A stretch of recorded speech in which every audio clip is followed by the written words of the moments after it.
Hello! Welcome back to our Let's Play of Disco Elysium. It is a Sunday night and I am drinking rum. Mango and orange rum, which has been green screened out. Excellent. Cheers. Oh, that is sick. Right. Last time we left off, we just got our gun back. So we've got a gun. Helps to have a gun. That's our antique one. It's in the tools, but there you go. Nom nom nom nom. Good gun. Got ourselves our full uniform now. We've got our tracky pants and our bin bag. Hobo cop standard. And we're about to speak to the woman that we tried to hit on last time. Now, I don't know whether to do it with or without Kitsuragi or not. I'm going to do it with, because he might help me out. He already knows the whole palaver. So I think I'm going to go get him first, and then we'll go. Also, he's the one writing the notes. I've got notes, but he's the one writing them. Okay. Where is Kim? What's up, Kim? Alright. Follow me, mate. We're going back up here. Oh, how is everyone this Sunday night?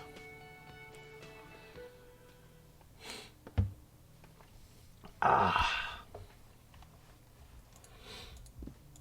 give this door a little knocky knock. The door is closed. Who is it? Who is it? Okay, woman's voice answered, muffled by the door. This is the police. Can we come in? Come on up. The door is open. I'm drying my hair. Ooh, we've had a break Sounds for like it. it's coming from upstairs somewhere. You could snoop around before going up. Break for a time. T500. Remember that weakness you were looking for in the ceramic armor? Like, maybe it can only stop small, fast projectiles, but a large, slow-moving pry bar would shatter it? Or, if I run an electrical current through it, maybe it will melt. Or, personal favorite, frequency something something radio weapon? None of that would work. You need to shoot the part of the enemy that doesn't have Fair with a T500 on it, because the armor itself is invulnerable. Good news is, so are the armor pieces on you. Alright, fair enough. So the armor is invulnerable. We are still doing 2 minutes worth of White Morning. That one's going to be a rough one. Okay, we don't have those ones. Right, let's have a little... Ooh! You can walk around with WASD. Didn't know that. Alright, what have we got here? Pile of dirty clothes. A woman's. Hotel bill calculations. Looks like she's had an extended stay. Let's have a little snoopy snoop. What's in here? You see the yard below, and the corpse is no longer there. Good news. This medicine cabinet is full of wares. Sheets of pills, haphazardly stacked, one on top of the other. There's also a toothbrush somewhere in there. Look at the toothbrush. It's been used quite a lot. Look at the medicines. Pharmaceuticals line the shelves. Sheet upon sheet of pill bottle next to pill bottle. Acetylic acid, APAP, eye drops, blood thinners.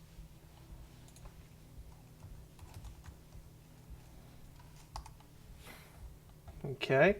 There's quite a collection in here. Anything of note? Search the bottles. Pill bottles rattle like bones as you search the cabinet. Paracetamol, histoperidol, something in a foreign language you can't read. Behind them, an unusually shaped nasal spray.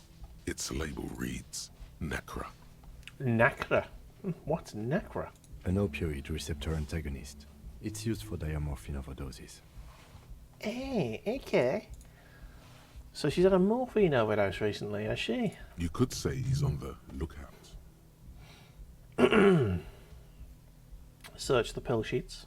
Among some foreign, probably Messinian or Gotvaldian, marked red blister packs, you find.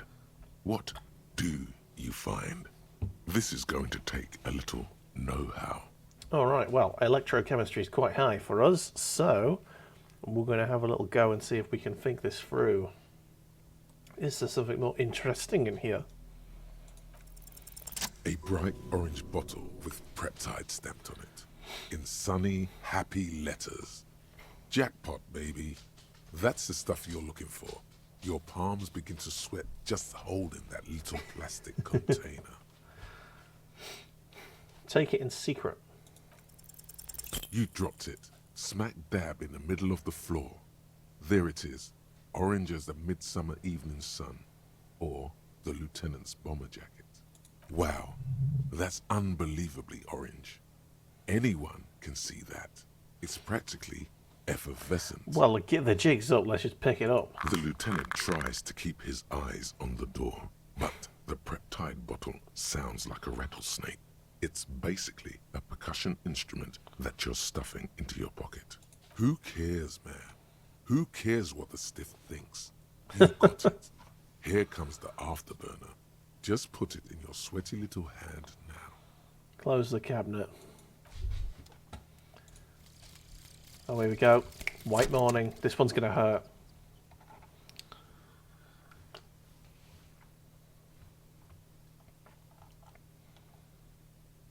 Oh, is there no voice line for this one? Okay. And the little guy gets smaller and smaller as you rise above the dollhouse world. You see him out in the snow, on the streets, in the shop on the corner, and finally in a matchbox house, sitting by the window, white flowers on the windowsill. You can smell them from up here. It's awful. A white morning. Spelled with a U. Hey, Snooglyphin! Did you ever find Bugs Bunny attractive when you put on a dress and played a girl bunny?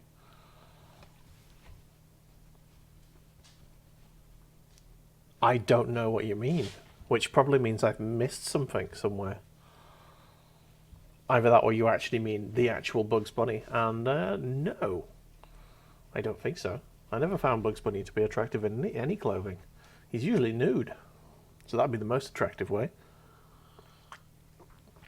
Anyway, welcome in. Thank you, Phil, for joining us this fine evening. A modern death, divorce, or something similar. All you can do is put more distance between you and him. Make him smaller. Make him less you. Alright. There we go. I think that's everything. Let's head up the stairs. How are you anyway, Phil? I hope you're having a lovely Sunday evening.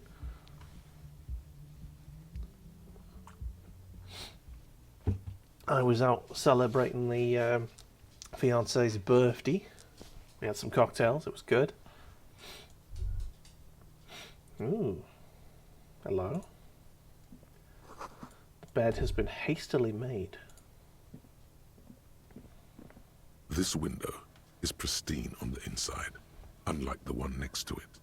Light from the desk lamp reflects off the glass in an untarnished golden halo. Run your fingers across the surface of the glass. Smooth as ice.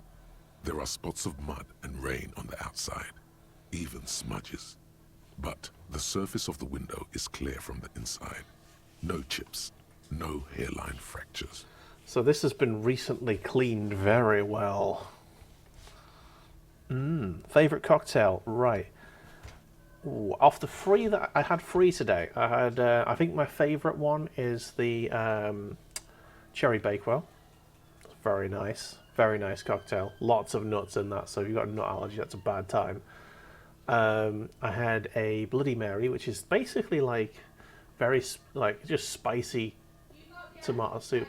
I got the extra spicy one, so it's like an extra spicy tomato soup, which is also quite nice. I had an old fashioned, which is whiskey, which basically just tastes like whiskey. Butterscotch old fashioned, there you go.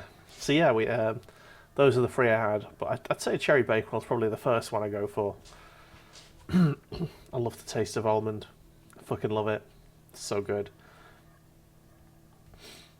Okay, so this has been cleaned, this window, very, very carefully. Following your lead, the lieutenant leans in closer to inspect the surface. The window was recently replaced. Looks like it, yes.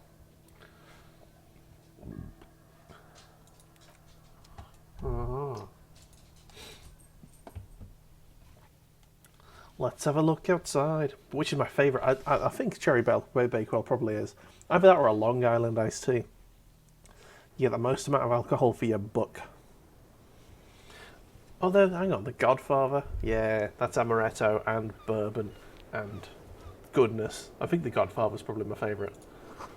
Smell of cigarette smoke in the air. Extra menthol. What's this? Cold coffee and an ashtray that looks like a hedgehog. So it's had lots of cigarettes in it. Look, a handful of dry white flowers. Just Wildflowers. as you look at the flowers, a gust of wind raises them from the roof, picking them up in the air. Ooh, let's try this. Move your hand fast. You catch a single white flower between your fingers. The rest fly off into the wind. Ninja speed. It's a Maybell.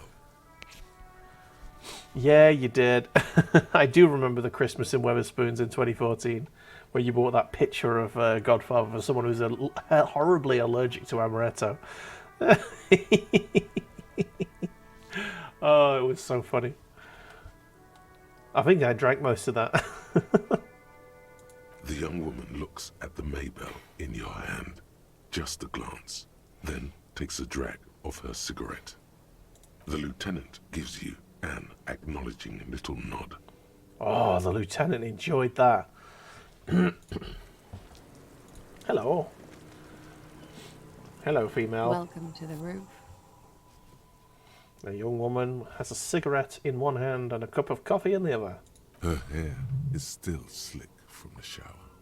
Below her silvery jumpsuit, an athletic young body, built long and lean, then toned over several years of self-defense training.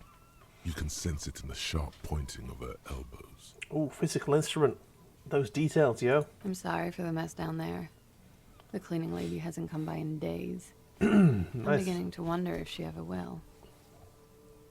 Nice view you got up here. It's much nicer now. Her hands wander north towards the yard. Where the dead body used to hang, clearly visible from the roof, but no longer. Thank you for that, officers. Truly. There is something in her light brown eyes, a sadness, when she thinks about the death of that man. You mentioned a cleaning lady. I think I need one. Oh, yes. Legends of room number 1 have made their way around the building. They say a portal to hell has opened in there. They're not wrong. Disco Infernum. They also say that's why the cleaning lady quit. Because of the infernum. Oh no. I'm Kim Kitsuragi. I'm a detective from Precinct 57. I believe you have already met my colleague from Precinct 41. Have I ever? This man has an unforgettable way with words. Yes, when we first met her, we shouted the phrase really loudly in her face, "I want to have fuck with you!" Which apparently is what this character passes for trying to hit on someone. I stand by my words. Oh my god. Oh my god. Say nothing. Just say nothing. Hope it goes away. See? Say nothing. So strange. Who says that? What is going on here? Oh, did I actually say nothing out loud? Miss, we are investigating the murder of the man down there. The people who put him there have asked us to talk to you. Oh, I see. She takes a pensive drag of her menthol cigarette. What could she be thinking of? It's hard to say. Her shoulders are relaxed, her eyes on the cigarette. What is your name, miss, for the record? Clausier Amondou. Where are you from? Vredefort, Republic of Oranje. Wasn't the tattoo on the hanged man an Oranese map of the waterways? The thought begins to form in your head, then dissipates. What's it? Something for later. What is Araignée? A bad memory, officer. A bad memory of what? Of lilacs and lightning. Parks, glass. Duraluminium. Vredefort is a conference city. It's always autumn there. And night. At least it was for me. DL? What's so bad about that? Nothing. If you're no longer there. How old are you? I'm 28. What do you do, miss? What is your specialization? Something stupid. What's that? Oranese lit. Araignée lit? Oranese literature. It's what I studied at the university.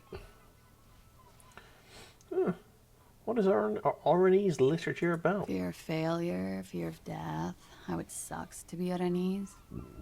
All national literatures are... Only the name of the nation changes. Okay. If that's true, then Revacholian lit would fit you like a glove. This is true. Oranese lit, what do you do with it? Nothing. I do nothing with it. How do you make money then? Money is very important. Show us some money. Yeah. Cool. I've made more money by just being than I have with Oranese lit. Being what? Many things. A roller skating instructor, a secretary, Miss Oranje 37. It's the world's most tired smile. Miss Aranye, now there is something you should linger on. Electrochemistry, you thirsty bitch. Come on. What is Miss Oriane 37? It's a beauty pageant, held in the year of our century 37, in Oranje. What's a beauty pageant? It's a competition for stupid girls. Men look at them and choose the most beautiful. What is beauty? When you have the fewest deviations from the norm. I've been told it's a type of mediocrity that I possess. So you were the most beautiful? Yes. And for that, I got a crown and a sash and a scepter. And a scholarship to study Oranese lit. Understood. I would offer you coffee, but it's garbage. Literally tastes like poison. Could we take a look at your passport, please? I'm afraid you can't, officer. Why is that? Because it's buried in a sealed plastic bag at an undisclosed location on the coast, along with cash and airline tickets. Thank you for your candor. Why? They say so in your tourist brochure. Keep travel documents away from your person when west of the river. Okay. Oh, vegan pork, thank you so much for the lurk. Welcome in. I know it must be God knows what in the morning right now.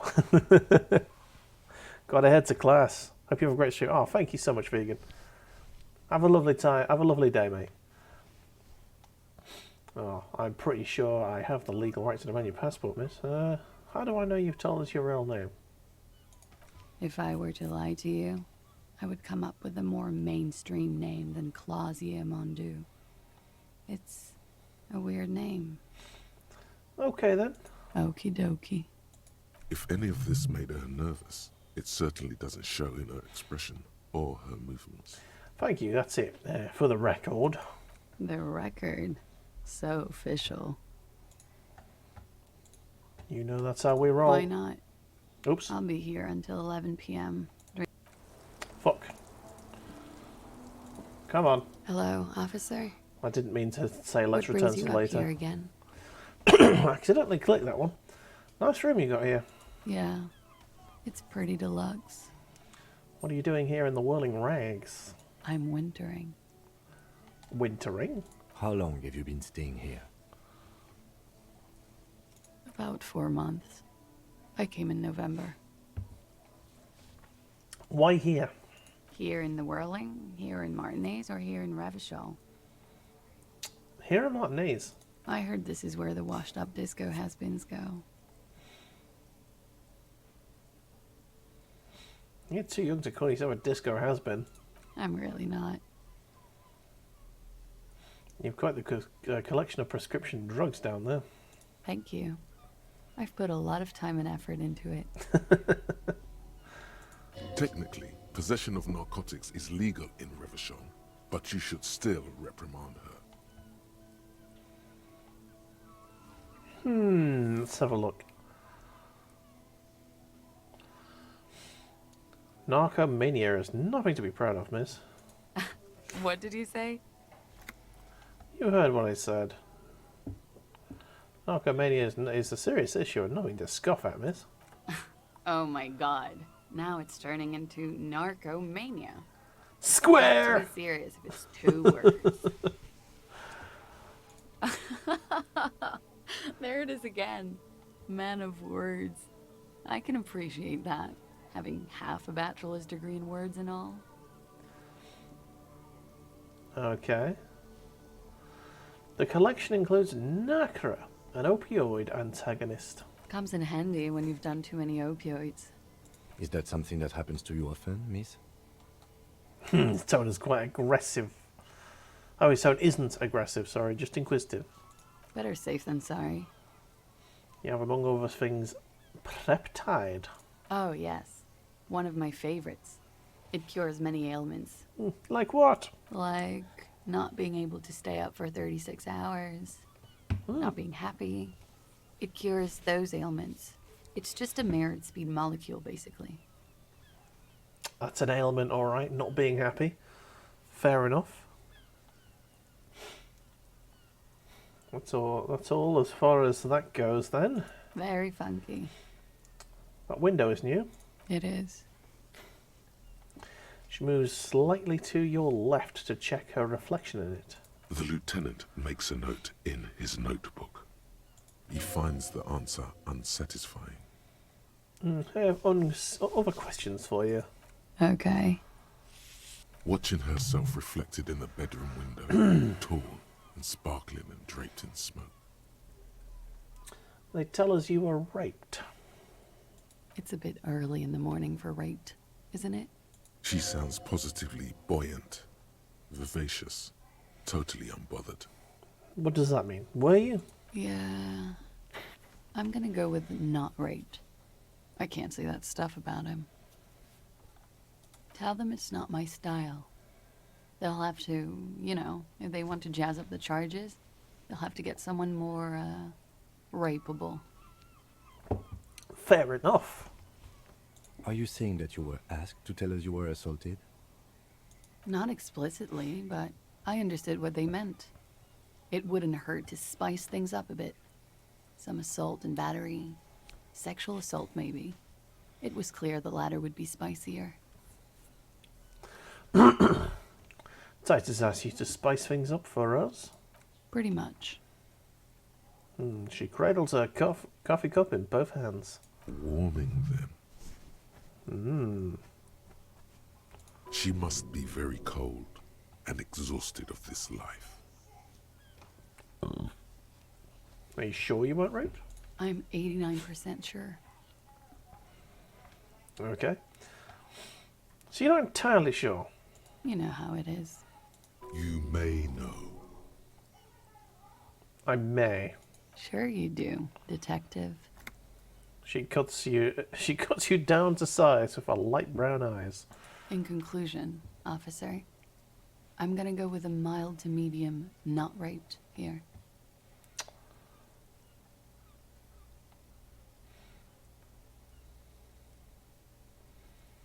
It sounds like something happened and you don't want to acknowledge it. Let me make this 100% clear then, officer. I was not sexually assaulted. Would I be as flippant if I had been? And what did happen between you and the victim? We partied. You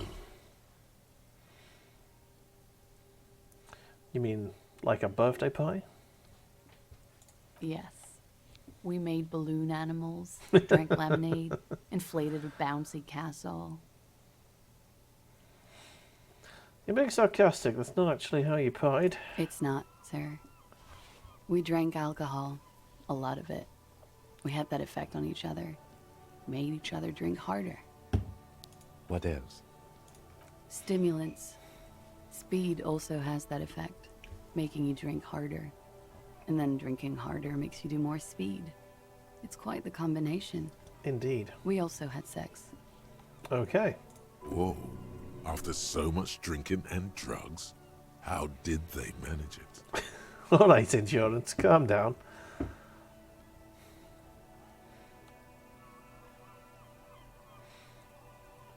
Understood.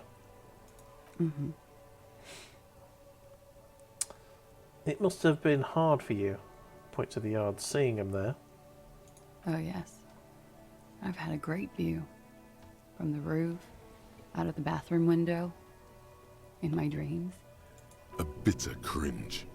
It hurts. You look to the lieutenant. He takes a small step closer. You called us, the RCM. Yes. The call reporting the hanging. That was you? I made it. And I would appreciate it if you didn't tell everyone. In Martinez, they call it snitching. Reporting crimes is confidential in Rabachol, miss. Caller's voice was disguised. I didn't exactly What's disguise up, it. Heavy? I just muffled the mic and nicked the landline a little. Nicked it? How? With nail clippers. And I diverted some radio fuzz into it. Into the cold wire. Had a good day with the wifey? I did indeed. It was a really nice time. We had lots of cocktails and stuff. I'm currently drinking some rum with some mango and orange.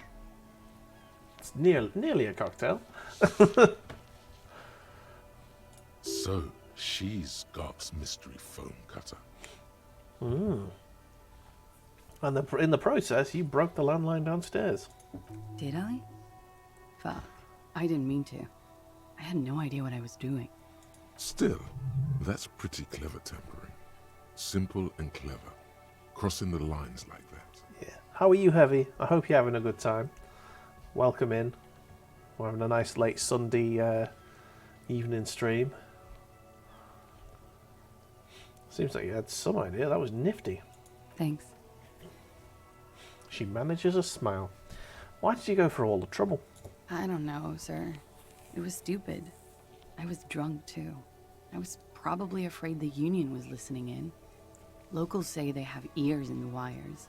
Oh, okay. Thank you for making the call, miss. It was the right thing to do. I didn't want to, sir.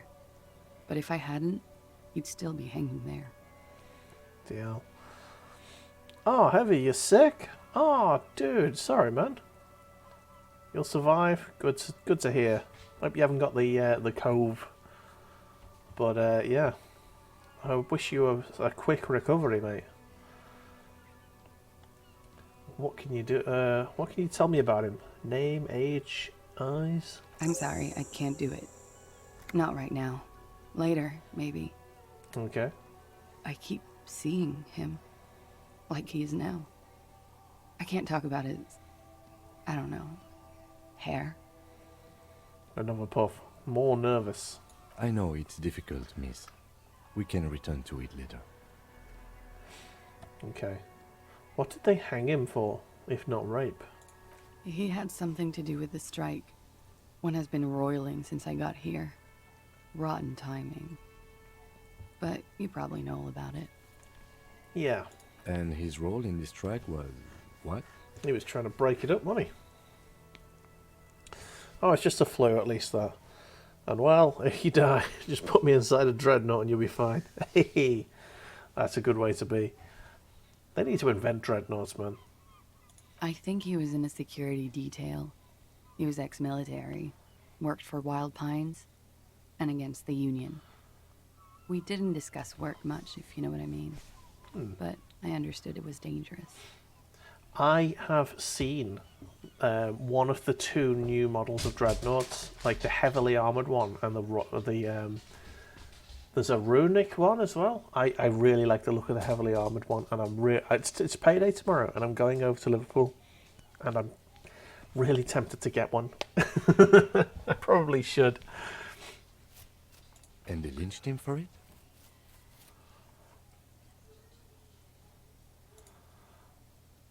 She nods. Why was there a bullet in his head? Bullet? They shot him too? They stripped his clothes and they shot him? Yeah, they did. You mean after they hanged him? I'm confused. Sorry. So am I. Were you aware that he had also been shot, miss? Ooh, thank you. They are not good. They're not good. Oh, fair enough. It tastes like sweaty salt. I've been handed some mango pocky. Mango pocky. No. No. No, no, no. They're okay. No. Mango pocky. Treat yourself from time to time, definitely. I probably should. It's either that or I'm going to get the Vindicator. Mango pocky. Right. Wifey thinks they taste like sweaty slugs, and she's still moaning about them. I think they taste quite nice. Like a mango biscuit. Hello, Luke. You want that? Here then. Take it. Luke has some biscuit there. Okay. Things are starting to go a little over my head here. Stop it. I thought he was hanged. I was not present when they did it. I don't know what happened. I just know what they told me. And Sylvie, the bartender. It's hard to know what to think about that answer. Come on. Child. Go away.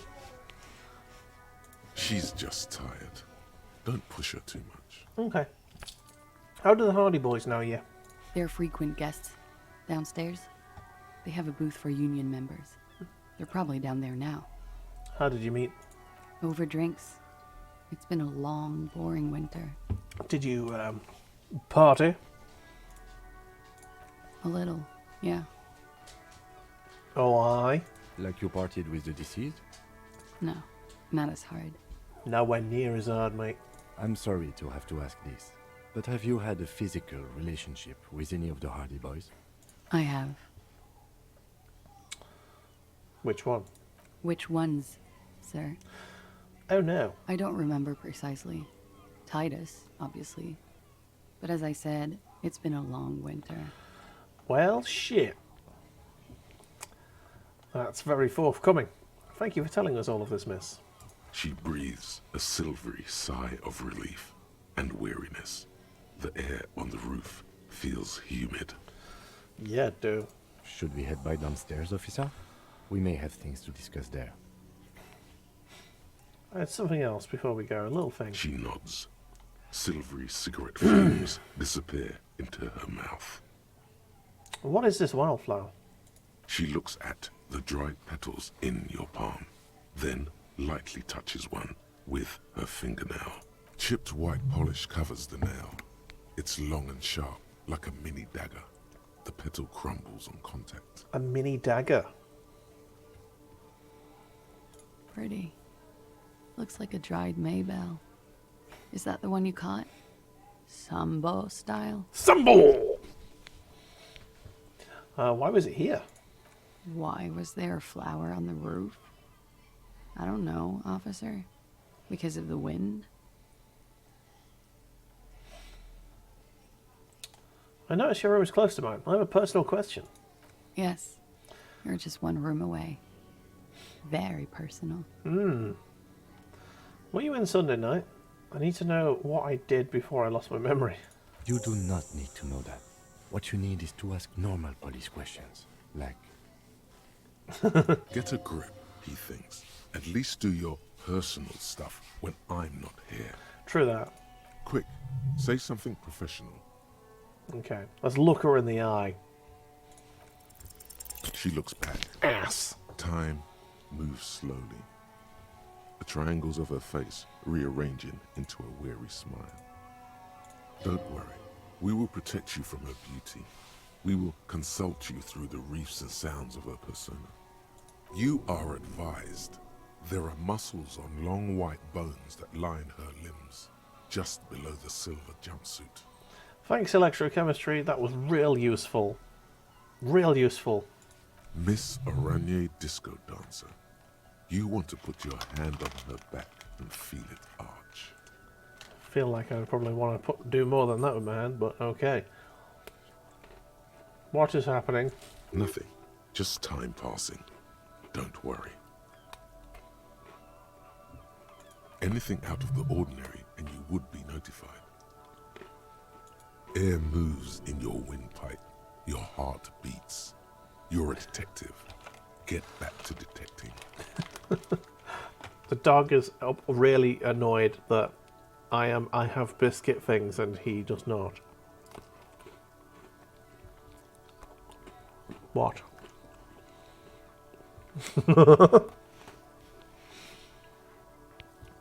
Am I being beguiled? She presses her elbows against her waist and slowly turns her head. Her hair brushes her shoulders, making a small hissing sound, almost imperceptible. There you go, Luke. You can have that bit. Puppy, you can have that. There you go. Now bugger off, you two. Avert your eyes. The strange moment ends. Okay. It was brief, no longer than 2.2 seconds. We can put points into volition if we want to retry that one. You made the right call there. It feels good. Pure. About what? I'm talking about your zero tolerance policy toward the mania of narco. You're in the right there. Powerful stance. Would you like to take it up a notch? Would you like to become an anti-narcomania zealot? Oh! Do we want to become a narc? Okay, but I don't have to stop, like, taking Parodion first. That's not a problem at all. The more drugs you do, the more zealous you can be in combating them. Drugs give you the vigor to fight drugs. This guy I like. And my productivity for smoking doesn't hurt. No. By supporting the traditional tobacco industry, you keep the narco mills in check. If anything, you should smoke more. Tobacco smoke also wards off narco spirits. Alright, let's be a narc. That's good to hear. Ready to start saving lives. Ooh, there's a different door here. Where's The this one same going? small, heavy door. No lock in sight. Push. It's barred from the inside. You hear the bar rattle in the brackets. Sounds like it's heavy, too. Very sturdy. Where does it lead? I don't know, Lieutenant Yefreiter. It is not the first closed door we found in this building. There is also your mysterious blue kitchen door. Do you think it's important? I don't know. The further we get, the more this building seems to be tied to the case. Below, the hostel cafeteria creaks and groans under your added weight. A skeleton of composite support beams and cantilevers.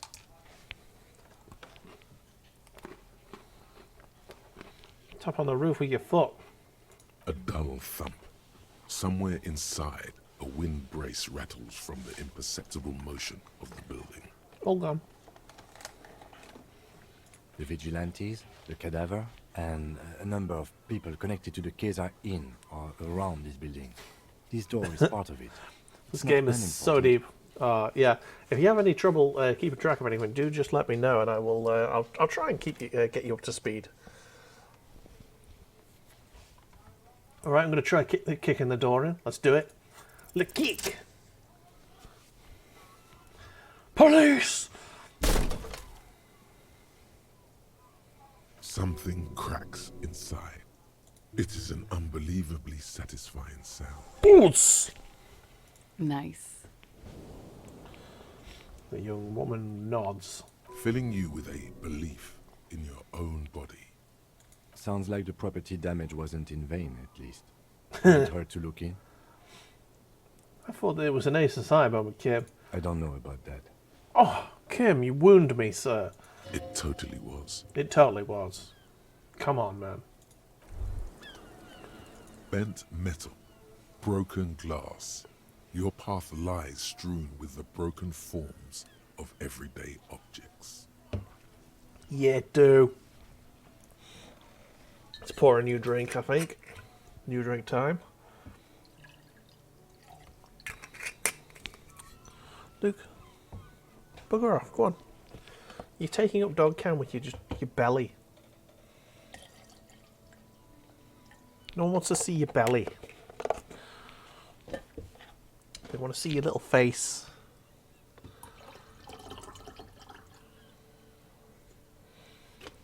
Okay, I think I need more orange juice in that one.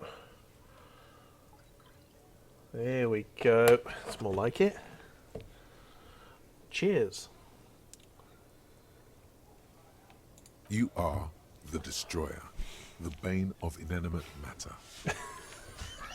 Ah, this was such a great option. Gaze upon me, stuff, and despair. Kudos.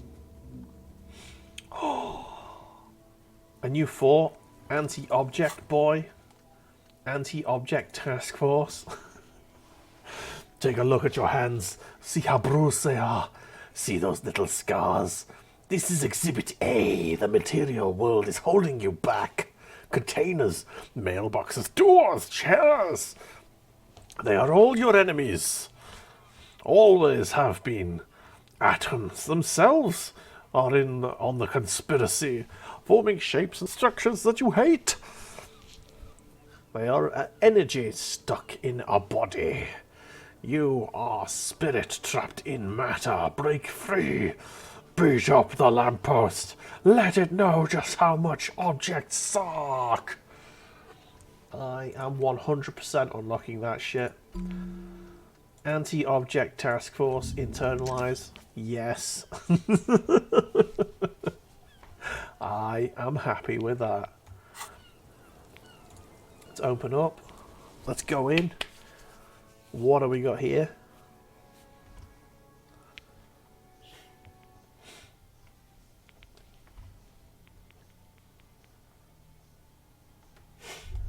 Ooh, what is this? There's a tiny hole in the wall. You see a bedroom on the... Oh my god, You someone's can been almost spying. see the shape of a man and a woman writhing inside, bathed in drug sweat and dirty linens. Bottles lie around everywhere. I think I can see Clanice's bedroom from here. You can barely see through. Better not to jump to sensationalist conclusions here. The footprints on the floor, however, definitely suspicious. Boring footprints. I want to jump to sensationalist conclusions. Thanks, electrochemistry. What were these people doing in there? You lean closer to the peephole instinctively. I bet they're doing something quite unnatural there. Alright, have a look. Sensationally unnatural. Have a look under the hole. Are there semen stains on the wall? I bet there are.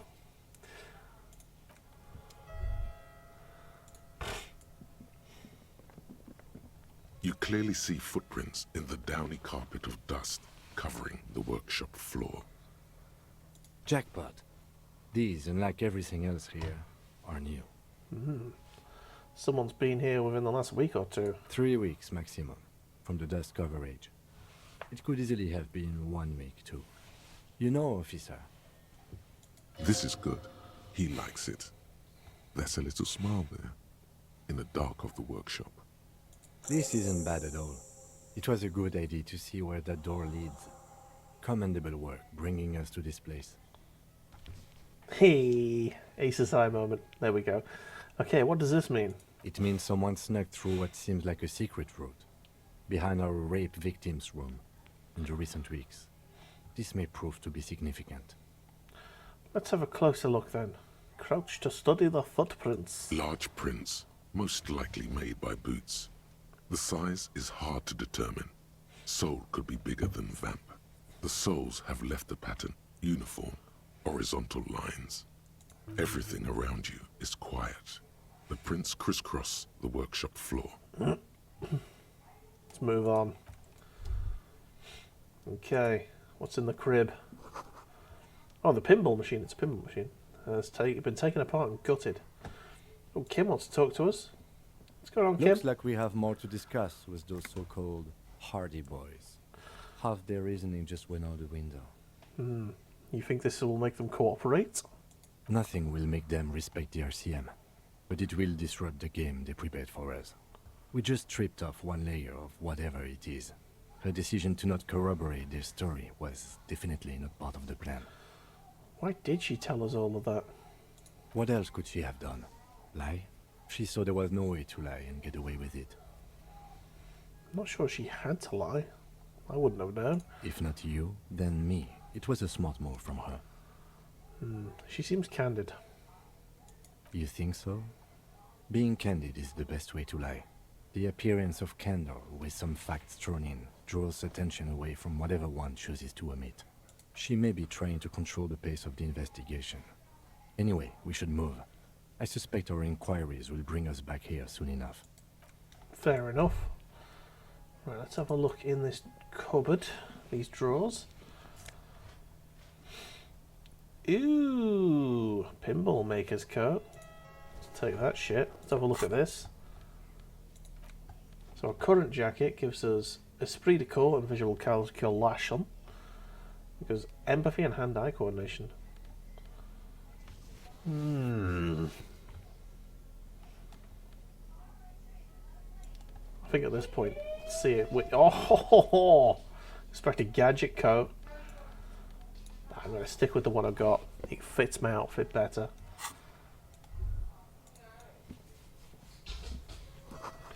Schematics for a pinball machine. Futurism themed. Boxes and tools and replacement parts line the shelves. Let's have a look out here. Small windows taped shut with black plastic. You can't see outside. Let's have a little look. What's through here?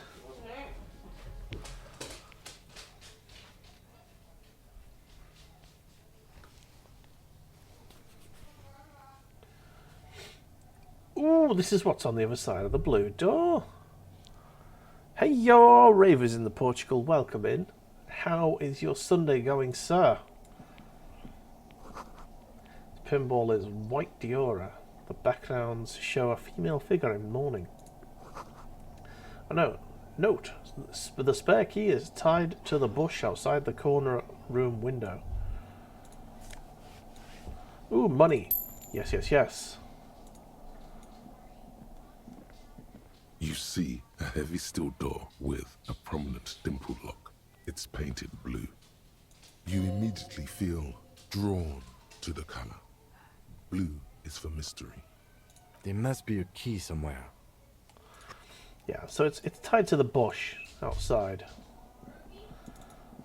So we need to find the This bush. small elevator is dimly lit by a bulb that's been glowing for ages. Look The in. lamp smells of nougat and sweat. Your head brushes up against the ceiling. There is a control panel to your right, and just enough room for 2 people to fit in.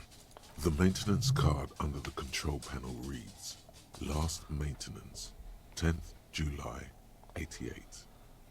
Look at the elevator controls. There are large rectangular buttons, monter, descend, and an international call for emergency assistance. That third one appears to be broken. It says last maintenance was in 88. That it does. I say, let's brave it. The elevator was last maintained in the future? No, 88. This elevator was maintained a long time ago. At the end of the last century. Look on the bright side. If it fails, we will only sustain minor injuries. I'm talking 3, maybe 4 months in the hospital. Maximum 5. Oh, you're gonna get some sleep? Oh, no, no worries, Heavy. I'll catch you. Yeah, catch us for Paint Club tomorrow. Thanks so much for calling in, sir. You are much appreciated, sir. The elevator must have been needed to transport the pinball machines up and down. Seems so, although it's pretty quaint for a freight elevator. Close the doors and go up.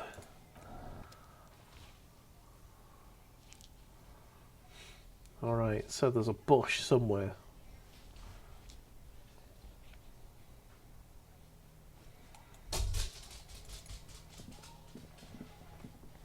What's this? So this is where they brought 40 pinball machines to fix them up. A long time ago. Everything is covered with dust now. The lieutenant looks around the dusty, crowded room, inspecting the tools on the shelf. Looks like they gave up on fixing the pinball machines at some point. At some point, 20 years ago, 15 maybe, before pinball went out of vogue. This used to be a pinball workshop. Looks like it. I'm guessing Martinez North 22 used to be a pinball arcade before it became a hostel. There are machines left over. He taps his foot. A creak. Some dust falls off a shelf. Downstairs in the hall, next to the main door. One of them even works. I've seen one of the hearties bang away at it. Remember the dice maker? Then that means... Whirling and Rags was once the East Delta Pinball Arcade. This is all that's left over from that. Ah, yes, as the novelty dice makers said. This has absolutely nothing to do with the case, I'm sure. But I do like a nice little connection. But Yeah. then it went bankrupt. Your skin crawls from making the connection. Does this mean that Whirling and Rags really is part of the doomed commercial area? If that's true, then our cafeteria manager is not going to like it. We should tell him what we found up here, omitting that suspicion. He does not appear to be the kind of man who likes his establishment to be part of a neighborhood ghost story about bankruptcy. It's not a ghost story. It's a curse, and Gar ought to be made knowledgeable so he could perform counterspells. I don't think there's a curse, but you never know, I suppose. Alright. Out we go. I'm going to tell the girl about people.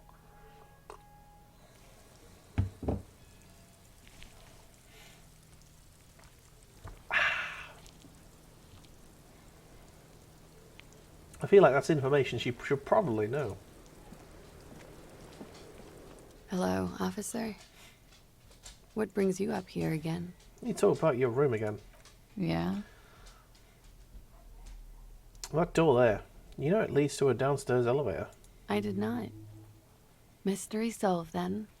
I kept wondering where it led. There may be more to this mystery at some later time. She's holding back. Yeah. Let's make a mental note for now. There's a peephole on the other side looking into your bedroom. A peephole? You mean like a hole in the wall? Yes, looking into your bedroom, miss. Okay. There's a pause as she processes this information. A jitter of fear and disgust moves through her body, beginning from her shoulders and ending in her hips. The cigarette tastes foul to her now. Do you think this is somehow connected to me? It could just be a coincidence. Okay. Do you have any way of knowing how long it has been there? Unfortunately, no. But if I were to guess, long enough. The perforation is under the bookshelf on your wall. It should not be hard to cover with some tape.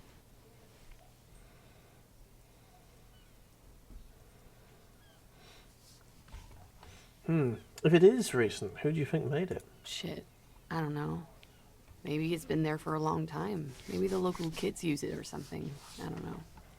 I'll be fucking covering it up with a lot of tape, that's for sure. Is there anything else back there? Good to know. There was tracks on the floor. They're recent.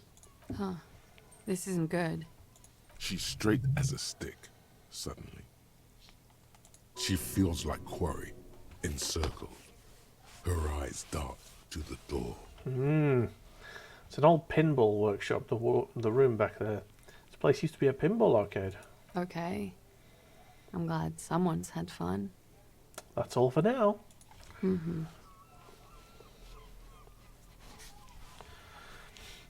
She's lost in thought, eyes narrowed, forehead furrowed. Oh dear. She didn't like that news, did she? All right. Let us leave. Let's go talk to the Hardy Boys and tell them what we found out.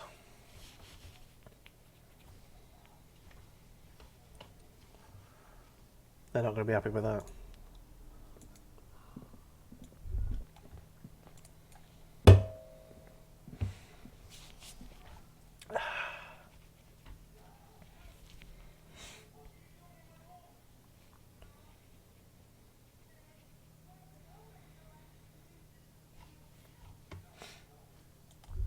Okay.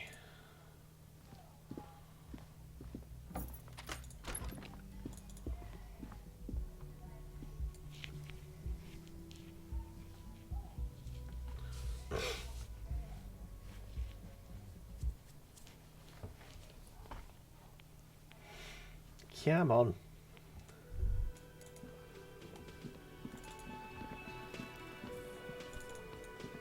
Oh, hello. What's this say? Wait, no. Something about this bunch doesn't smell right. What do you mean? Aren't they Everard's guys? They are, but they don't seem too keen to talk with you, do they? No, they don't. Glenn seems to be contemplating grievous bodily harm while he massages his raw knuckles. Okay. In the far back, Eugene is doing his best to ignore you. Meanwhile, Fat Angus keeps shooting you a furtive glances and mumbling uneasily to himself. And from his perch at the end of the table, Titus Hardy himself stares at you with a cold contempt that makes you want to leave the cafeteria straight away. Fuck that. Besides, you're pretty sure they consider themselves social democrats. Let's go speak to them. The clowns are still hanging around. What is it now?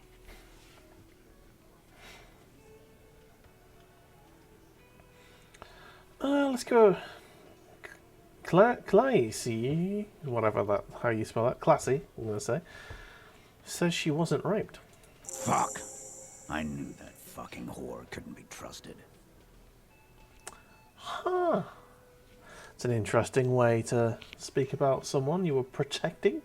For the record, Titus Hardy did not explicitly specify the victim as a whore, nor did he say anything about trusting her. Uh-huh. He did though, didn't he? Oh, shut up and stay out of this, Liz. He raped her. He was out of his fucking mind. You have no idea. She's just in denial, asshole. You don't understand the traumatic experience. She's shutting down, and she doesn't fucking trust you. Yeah, she's crazy, you know. A crazy bitch. You know the type. She's fucked up. Okay. Crazy, what are you talking about? She was very lucid.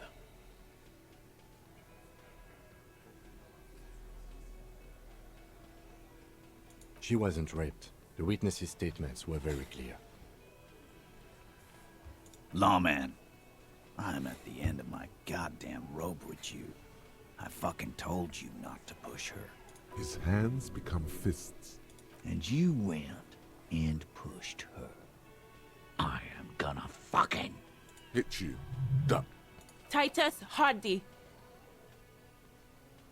Her voice rings through the room like a warning shot. Everard personally sent me to take care of this. If this goes south, we'll all be in the shit. But you, Titus Hardy, are going to be buried. Am I understood? The room is so quiet you could hear a pin drop. The rest of the cafeteria has gone quiet, too. Oh, Someone has to rush in to break the tension. the second in command.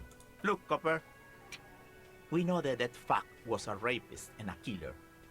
We got him confessing to it on tape. Show it to him, T.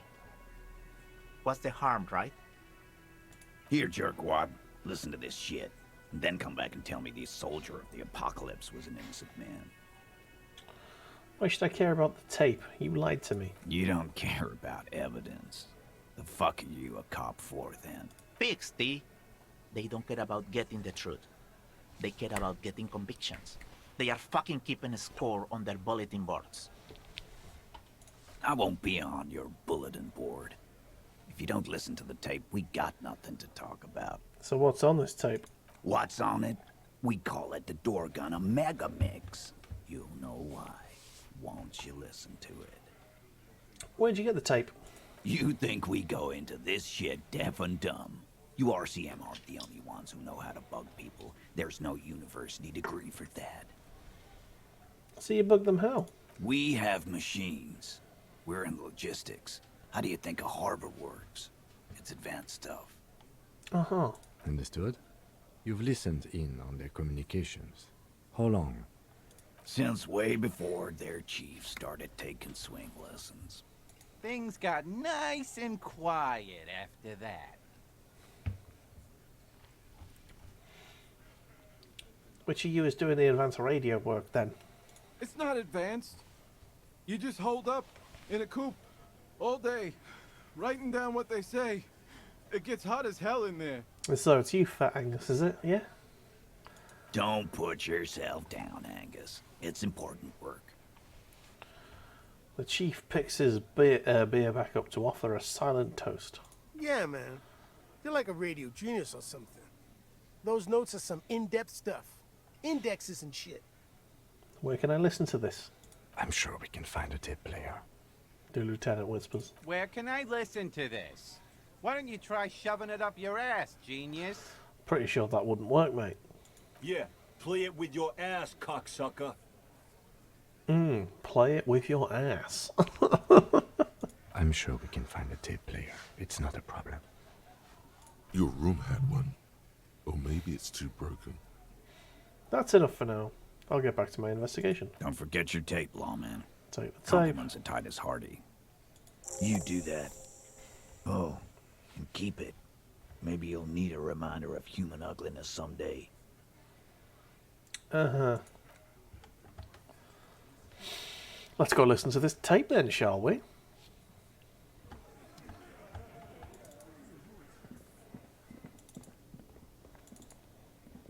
Let's see if the tape player in the room can be fixed.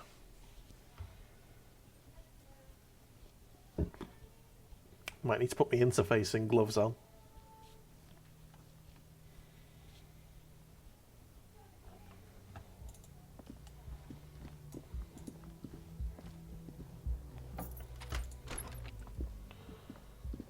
The compact tape player. There's no fixing this one. This would have been very helpful with the Megamix.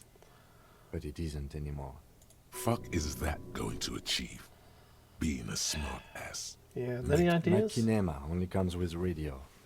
Let's try to find a new tape player. Perhaps we should talk to Roy at the pawn shop. He has stuff. He does. I've seen the tape player. I know which one you mean. Oh, let's go and see if we can afford that.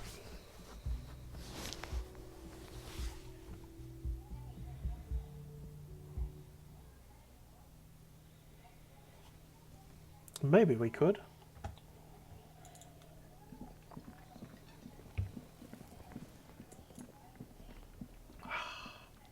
Nom nom nom.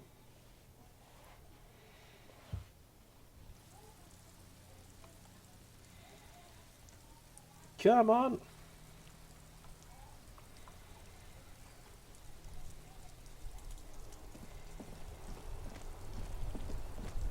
Oh, hello. Who are these fuckers?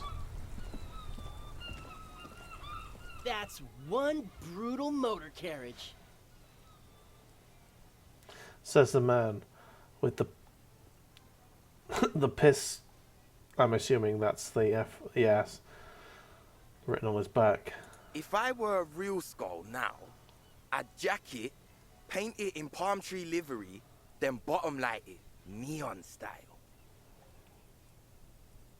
His companion was the simple and elegant slogan, "Fuck the world." A snazzy shit-ripped skullmobile like this would make a fine trophy.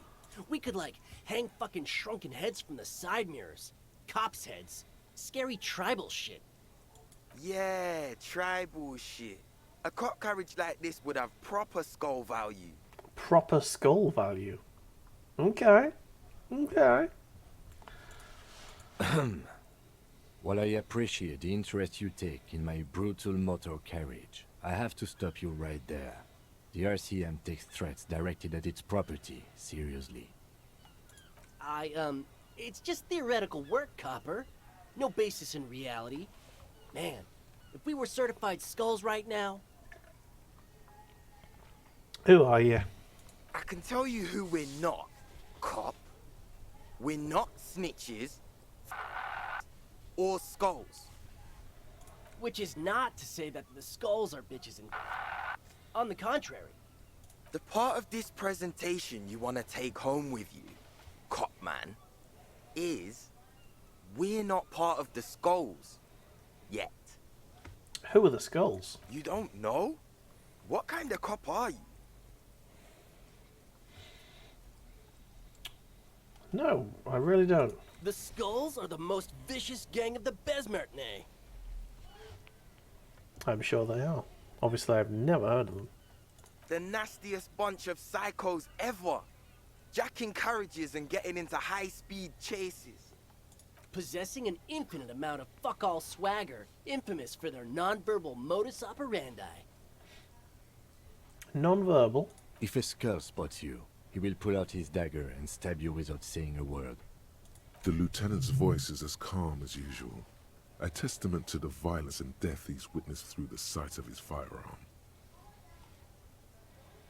They usually occupy the burnt-out quarter in Jamrock, or you can find them loitering around their brightly painted bottom-lighted vehicles. I can't wait to become a skull. Bottom lights are wretched aggressive. No, they really aren't. It's porno tuning. Say no to the porno. Say no to the porno. Kim's catchphrase. Do you know anything about the murder that took place here? Murder? A man was hanging in the backyard of the Whirling Rags. Yeah, sure. We'll gladly tell you everything we know about it. It was a man. Also, he was hanged. Anything else? He was hanged from a tree. Yeah, I mean, duh. These punks don't know anything. Let's just move along. Hey, stop right there. How does one know anything? I'm not going to entertain you with this any longer. Sure. Understandable. Fuck, and I appreciate your effort, though. Do you happen to know what happened to the victim's armor? Nope. But Cindy does. Don't tell him that. Skulls don't tattle, man. Cindy wouldn't. You mean Cindy the Skull? No. A different Cindy. From out of town. She doesn't know shit about armored gloves, that's for sure. Cindy's got the armored gloves then, yeah? All right, we have a lead on the gloves. What's with the jackets? What about them? Why does your jacket have piss faggot written on it? Well, first off, it's a statement and not necessarily something that characterizes me as a person, even though the statement has character. And I do like piss. Do you now? The word piss epitomizes the struggle taking place in the world. Things being defined as they seem, not as they are. And, I guess, it's also about communal spirit, the future, and truly appreciating our differences. Also, you've got to admit, it catches the eye.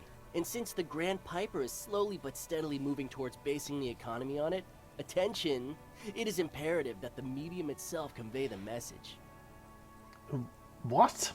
What I mean by this is, we are all piss and that the world is inherently meaningless. Okay. Why do you have "fuck the world" written on your jacket? Like I said before, many men keep searching for the one, for so-called true love, which is actually just obsession masquerading as kinship. The thrill of the chase, the hollowness that fills your chest cavity after catching. Okay. To catch a fish, you'll need to hurl the lure many times, and even then it isn't certain that you'll get anything. If you blow up the lake, though... That's a terrible metaphor. You get more fish in a shorter time. And, for time is of the essence and fleeting ever so quickly, one must think of a way to fuck the whole world and not get caught up in fucking someone. That doesn't make sense. Because when one fucks everything, he fucks nothing. And that, to me, feels glorious. Sticking your dick into the void. Sticking your dick into the void. All right, mate. Is it a coincidence that here we have 2 badass jackets and 2 badass cops? I don't know, man. I think he's got a point. Hey, Kim. Yes? What do you think about their jackets? Leather jackets adorned with immature writing? The ideology they convey helps the boys justify poor choices in life and fashion. I'm not a fan.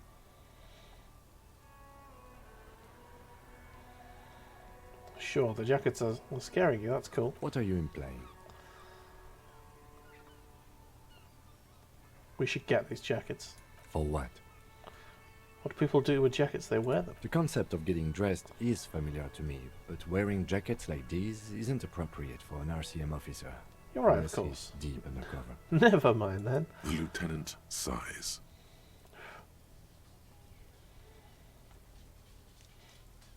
Yeah, I can't be asked for that. I wouldn't want any of those jackets on.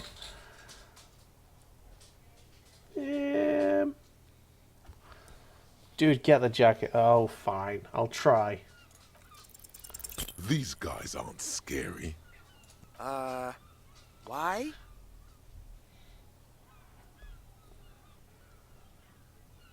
Do I have to answer that? If you don't have to answer, then we don't have to give you our jackets.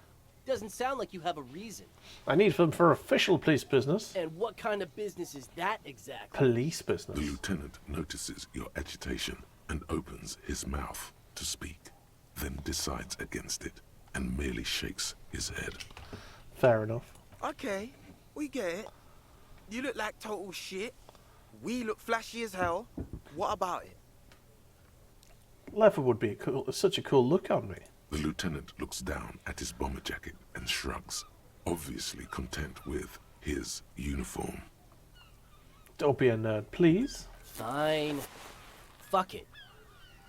Here. Take it then. I can't handle this sad shit. Yeah! It's true. He simply can't. It's called empathy. Wow. I did not see that coming. You better wear that jacket with pride. Fuck that. You're not getting mine. My dad's a lawyer in La Delta. He'll have your badge. No, he won't. The lieutenant is lightly amused by the situation.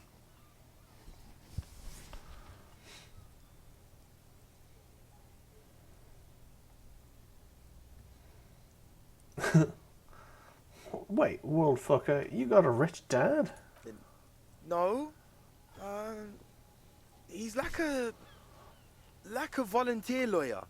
A total bitch. Cites law and does dishes.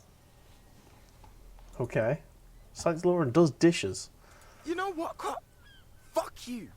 That's not what this is about. You're not getting my jacket. Fuck him. We don't need his rich dad jacket anyway. Fuck it, we don't need the other one. You said you're more of a piss fuck kind of guy, so I got the jacket for you. I'm not wearing that jacket.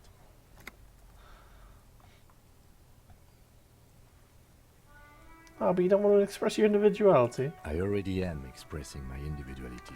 Okay then, I'll keep it then. Do. I'm fine with that. Look at this cute shit. How can we become skulls if you go around fraternizing with cops? Let's get the fuck out of here before anyone sees us. Fuck. I'm sorry, man. I just don't like confrontations, that's all. Yeah, he's going to make an excellent gang member. Alright, let's go see if we can find a tape player.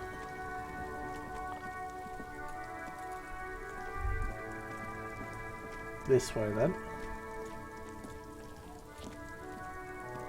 Oh, wear the jacket. Use the jacket! Alright. Drama, one less authority. Okay, for now I'll wear it. You finally made it, haven't you? People point fingers at you and whisper to each other when you pass by. I look like a member of to themselves. the village people. Oh my god. Where did that man get such a cool jacket? Did he receive it upon graduating the École Normale Supérieure de Badasserie? Is he dangerous? Damn right I'm dangerous. You are very dangerous, my friend. Dangerous and cool. In fact, no one dares to say a single thing about the jacket. But believe me, they are all very impressed. Hee hee. Dangerous. Dangerous to children. Oh dear.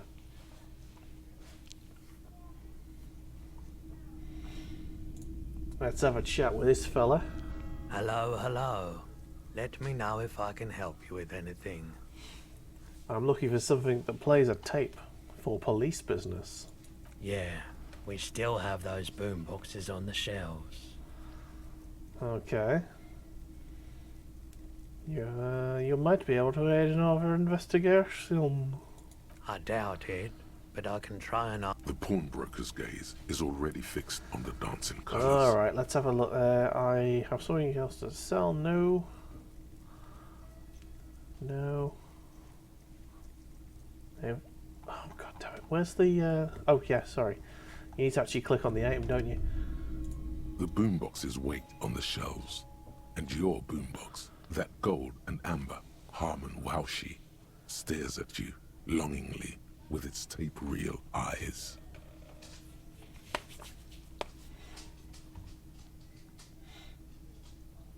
Can I just play a tape on one of the boomboxes real quick? Sorry, man. I can't be giving out freebies. Never have, won't now. Okay. The Stereo 8 approved one here. Is the Harmon Welshie W2. Made in Vespa. Designed in Seoul. Plays all reel-to-reel format.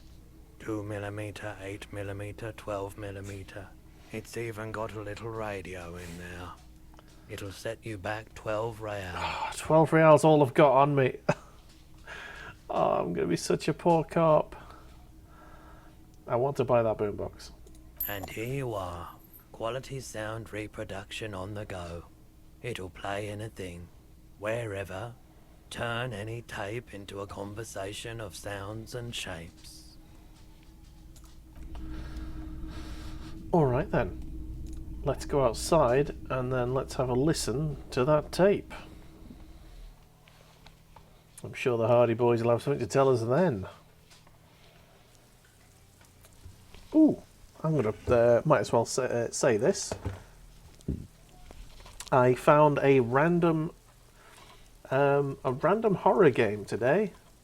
So got a Halloween stream coming. So I found a random horror game I've never heard of called Ghost Hunter for the PlayStation 2. So I'm gonna play a bit of that on my as part of my Halloween stream. So that'll be fun. I have no idea. It's probably shit, but I can't wait for that. It's gonna be fun. Oh, let's interact with this flower. 6 crumbling petals rest on your palm. They're white, a bell-shaped crown. What is this, Kim? This is the Insulindian lily, called Maybelle's or Lucille's tears during the Revolution. Girls used to pin these on soldiers before sending them off to battle. Who penned them? Which side? The revolutionaries. so the commoners and the anarchists.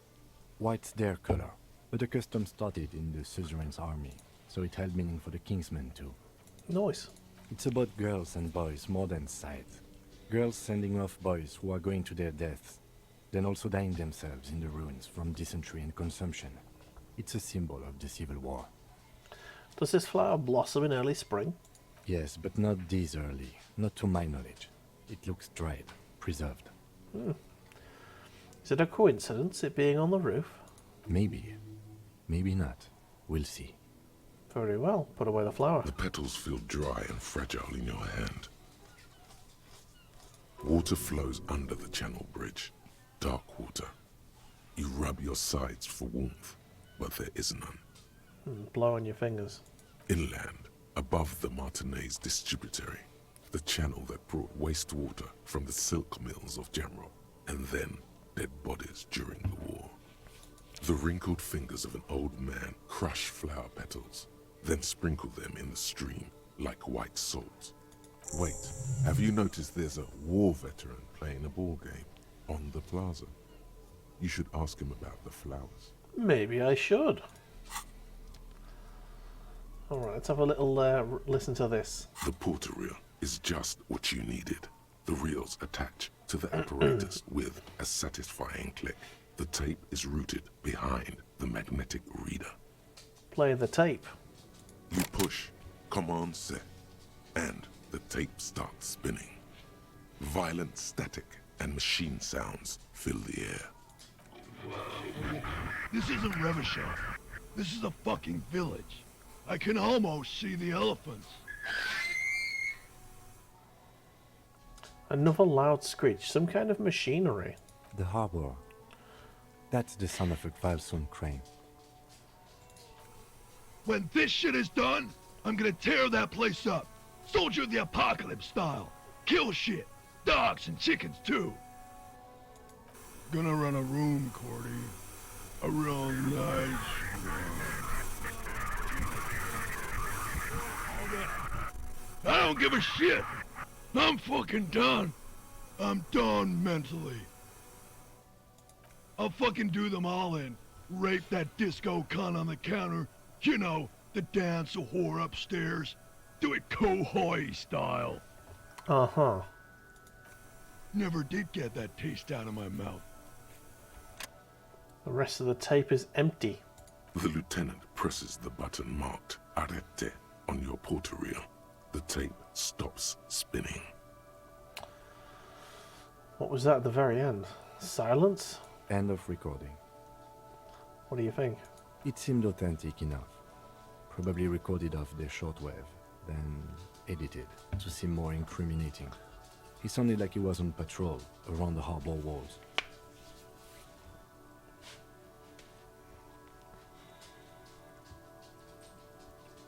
I agree. He also sounded inebriated. Still. Who is this Corky? Corty could be short for Cortenar, one of the other mercenaries, the one he was talking to. Probably the mountain at the harbor gates. Mr. Right to Word. What's Kohoi? A village on the Samaran Isola, in South Safre. Grad committed war crimes there, the kind of thing he talks about. You think he was there?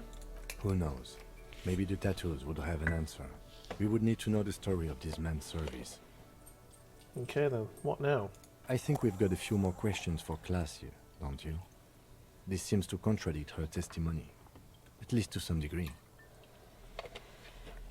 Mm-hmm. Maybe so.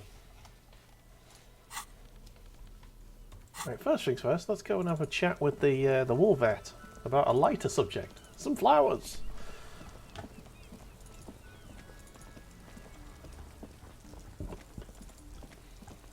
Hello. Vigilance officer, what can this old carabinier do for you?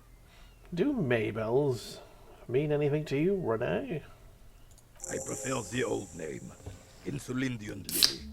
Girls brought them to young cadets when they entered service. Wearing them on your cap was supposed to bring good luck. Okay. Oh, is this a royalist military tradition? It used to be. But the communards were fond of them too. Call them revolutionary flowers. Bells of the revolution. Did they bring you good luck? You know what? No. They brought me misery, false hope, and disappointment.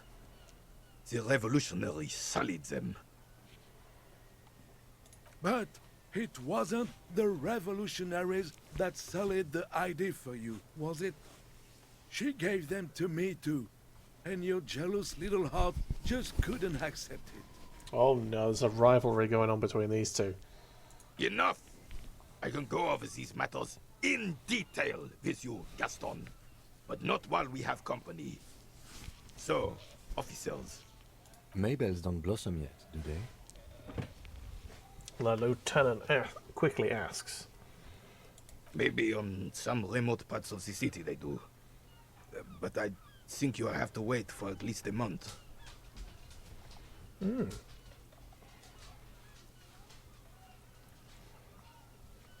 What is this old soldier that makes him stand so proud? As Rene turns from you to his partner and back, the medals on his chest rattle and glare. He keeps his spine straight and his ribcage lifted, displaying them proudly. How many medals are there? 2. The larger one is shaped like a cross, while the smaller medal resembles the sun. Look at the cross. A crowned head in front of 2 crossed rifles. The medal hangs from a blue striped triangle. Look at the sun.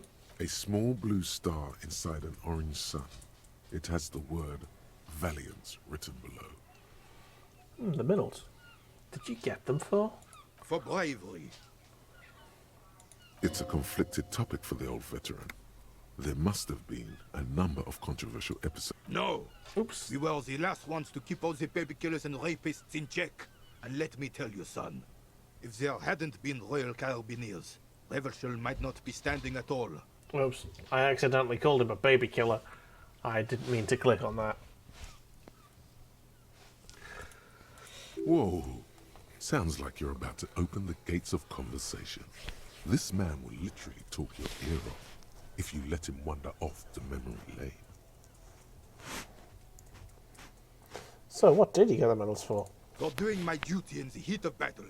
For looking my mortality in the eye. When men like Gaston here hid in the bushes and shot themselves. Accidentally clicking on the right option there. He saved some muddy princeling who foolishly strolled into the front line in his gown of velvet and gold. Saved a princeling? It was on the first months of the revolution here in Revelshul. Unrest was spreading like wildfire. Marauders had taken most of the Couronne and were getting really ambitious. King Frisel thought he could end it all in one decisive strike. Sent his cousin, Drisson, to put an end to the unrest. Alas, the young Drisson was all piss and no vinegar, wearing a tunic of purple velvet and cockatiel feathers to battle. Even his rifle was gold-plated, shone from 5 clicks away. Can you imagine the asininity? All piss and no vinegar. I like that. He really despises that Drissant fellow. Purple velvet tunic. That isn't exactly camo. To keep the long and bloody story short, Drisson marched us against the partisans in Couronne. And when I say marched, I mean made us walk into captured enemy territory, single file, like toy soldiers, while he rode in front on his giant red stallion. The rebels were smart. They let us come real close before opening fire. Suffice to say, it was carnage. Must have been a bloodbath. I got shot in the left shoulder and went down. Just a flesh wound. But just as I turned over, the prince fell into the mud next to me. He was missing his lower jaw. Fuck! You saved him with a missing jaw? Then his horse, driven mad by the noise and smell of gunpowder, stepped on my leg and shattered my knee. He pats his right thigh. It's painful to even think about. Oof. Hang on to the story. Veterans get sentimental after such retellings. This might yield something useful. Okay. What did you do? I grabbed my sidearm and shot the beast in the head. Then everything went black. Capitaine Arnoux, le fléau des chevaux. When I came to, it was all over. It was just me and Jolas Tresson, gurgling in the blood-soaked mud right next to me. The dink had taken numerous flesh wounds and lost a lot of blood. But despite missing his jaw, he seemed hesitant to die. Tougher than he looked, that one.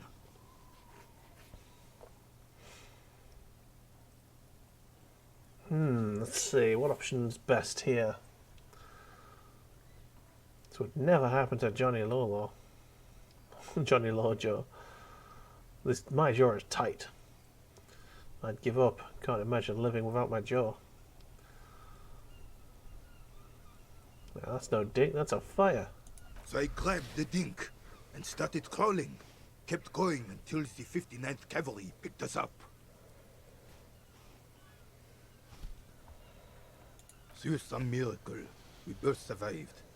And the jealous freak convinced Frissel to give me a medal for not leaving him to die in his own blood. Piece and shit. He was the commanding officer and I was on duty. Just doing my job. Shouldn't hand out medals for that. 13 months later, I received the Sun for distinguished service. It's not worth mentioning. You sense he's downplaying it. He did a lot more than his duty.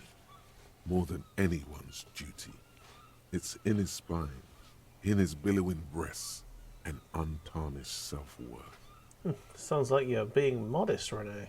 The old carabinier stands quietly like a statue, his features motionless. What Monseigneur Modesty is not telling you is that he crawled over 7 kilometers before the cavalrymen found him and Brison. 2 days later that was. And that even while crawling with a mangled half-dead prince on his back, he still managed to murder 3 rebels on his way. Nice. That's some good good murdering. Is that pride in his voice? It's deep down, but maybe even unbeknownst to the man himself, it's there. Maybe, but also bear in mind... I just clicked the wrong fucking thing again. Oh no, you have to get shot. Repeatedly. And you need to get your hands bloody too.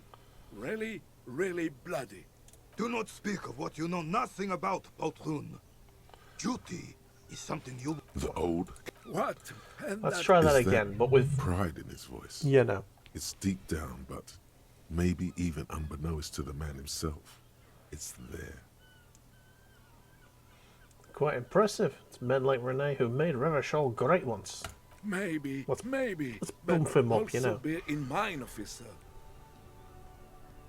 They don't end this out for anyone with a service record. Okay. Oh no, you have to get shot. Repeatedly. And you need to get your hands bloody too. Really, really bloody. Do not speak of what you know nothing about, Poltroon. Duty is something you will never understand. Why do you despise Dressen so much? Because he was a goddamn dandy. Had no business leading men or even being on the battlefield. All he was related. That's it. Yeah, that's kind of what monarchy is, though, isn't it? Really. Royal blood alone doesn't make army commanders. He was a stupid kid, only interested in horses, hairstyles, and man-loving. 782 Royal Carabiniers are dead because of his incompetence. Mate, I'm from the fucking UK. We had kings and queens who did not deserve... We've got a queen right now that doesn't really deserve to be there. Anyway, let's get on. Thanks for the story, Rene. Bah! There were many such stories in those days. Many such men, too. True Revacholians. Men with backbone. Oh yes, René, yes. Men were bigger, girls were prettier, and everyone wore the fascia. Lord, Please, bring those days back, if you can. I'm not getting into this with you again. Officer, was there anything else? Okay, this is a... Oh, God. This is probably not going to work. Renee told you his war story. Now impress him with your heroics. Unfortunately, there doesn't seem to be anything worth mentioning among your achievements. You should resort to good old lying. Yeah, lying just isn't my style. I'd rather get back to the questions. But of course, sire. Wow, you work hard. I do? Oh, yes. You hustle. You're a provider. It's tough out there, but you keep it real and provide. I guess I do, yeah. Oh, yeah. Like a horse. A workhorse. For hard work. What exactly do I do, exactly? Look at yourself. You're a human pedometer. You must have walked 200,000 steps down cracked asphalt, mosaic, sand, and linoleum after you re-emerged. That is the sign of a hustler who never gives up. The world is harsh and people are evil. You didn't make it that way, and you won't let it break you. You ride. I fucking ride till I die, bitch. That's just what it's like. Life and death. But you got gills on your side, baby. Got those black papers with the faces of the innocents on them. You bring in the Franco Negros and the Solas. It ain't easy, but you do it. Day in and day out. You didn't make the rules, but you won't lose. You're a cop, and a sprinter, and a money printer. That one's pawning stuff off for that suspicious Roy guy. Yeah, you're in the sales business. Shake 'em for shit and then pawn it off. Law officer style. Okay, I guess I've made some gills, sure. Sure. And has it been easy? Is life easy? Have you not gone into cardiac arrest? Are you not about to have an anxiety attack or shoot yourself in the mouth? Okay, this got Still dark. hustle 24/7, ride or die. Now, ask yourself. This got dark real quick. Are you rich? No, I'm actually not. That's right. You work harder than anyone. You almost rode yourself to the grave, and you're still practically a hobo. Why is that?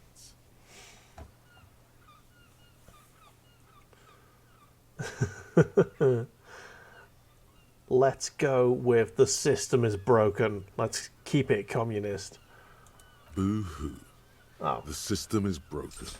The establishment is keeping me down. That's not the fuck yeah attitude you're used to.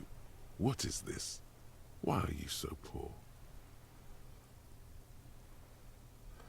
Because that guy got fucking riding my ass. The Gart man has set himself up one of those self-replicating money structures. You should learn from it. Don't play the victim. Think hustler. Think with your head. There's a market for corrupt cops out there, but the immigrant cops have price dumped it. Look, the immigrants are cool. The immigrants play cool music. Everyone likes them, especially the women. Don't hate on the immigrants. They've got nothing to do with you living under a boat. Fucking taxes, man. That's right. 100%.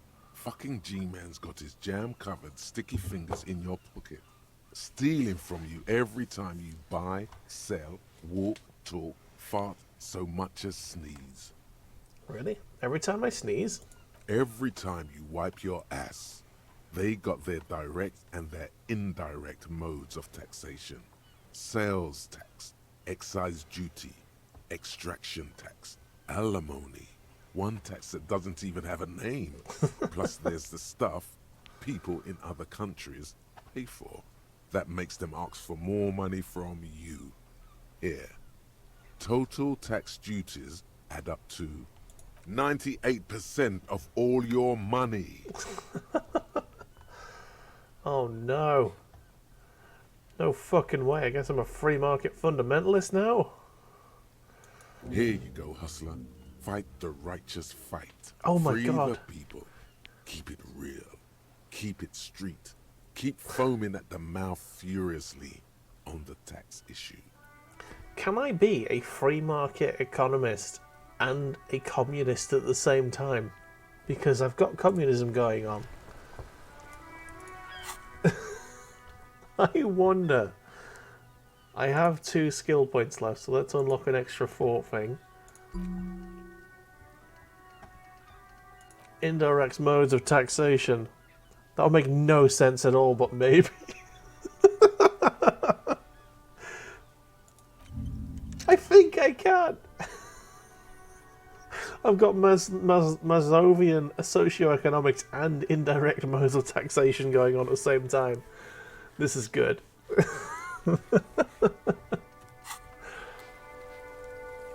Oh yeah. Right, let's go and speak to the bins on the roof.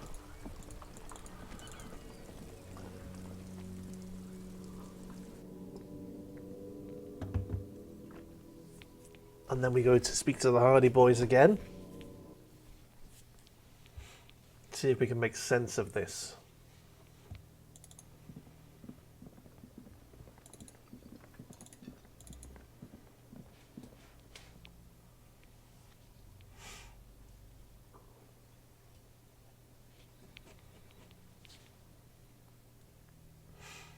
Come on, then.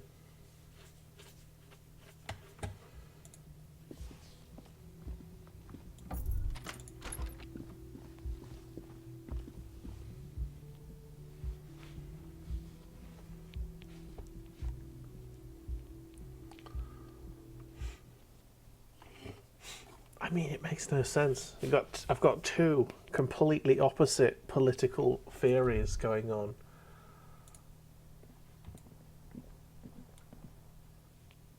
And yet they're going to work in one hobo cop's brain.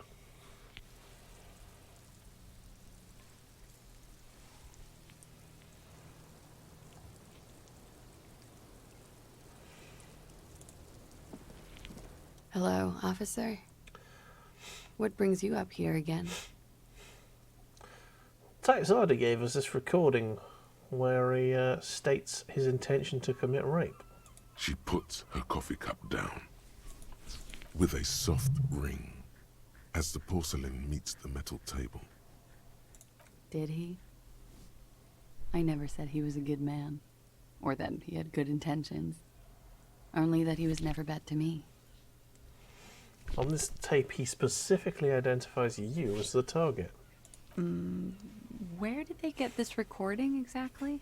It's intercepted radio chatter of the deceased, recorded via a de-encryption station. It's authentic enough. Does he say he's gonna do it Soldier of the Apocalypse style?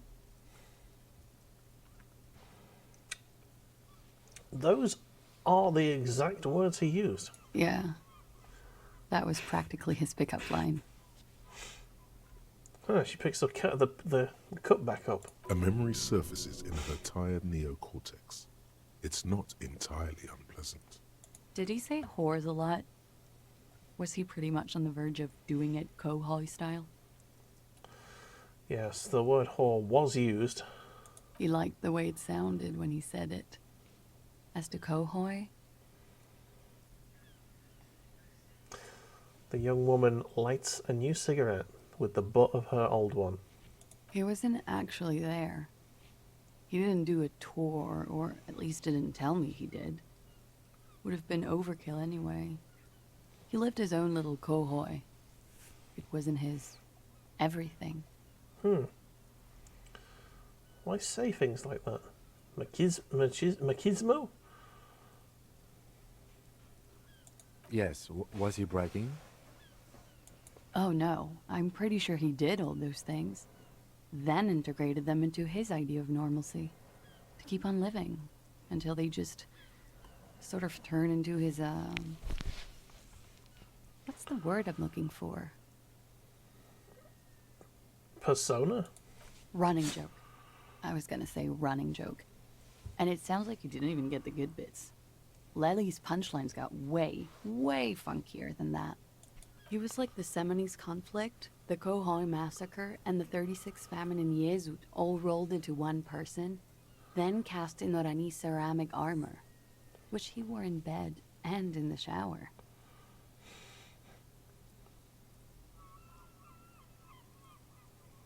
You like this kind of stuff? We're all scraping up any happiness we can find, officer. Going around with our little scouring sticks. You, your first love, Mr. Kohoi here. Did he tell you he had actually done any of those things? In Martinez, I mean? No. We were too busy laying waste to our own nervous systems to direct any of the fury outward. He seemed happy, I guess. At ease. As much as a man like him could be. Thank you for clearing that up, miss. Whenever you're ready. I'm interested to hear what Titus Hardy has to say now. She takes a very small sip of her coffee and smiles. Now that you've had some time, can you tell us more about the victim? Like, for example, his name? Actually, officer, I didn't know his name. I just called him Lely. A nickname? I guess.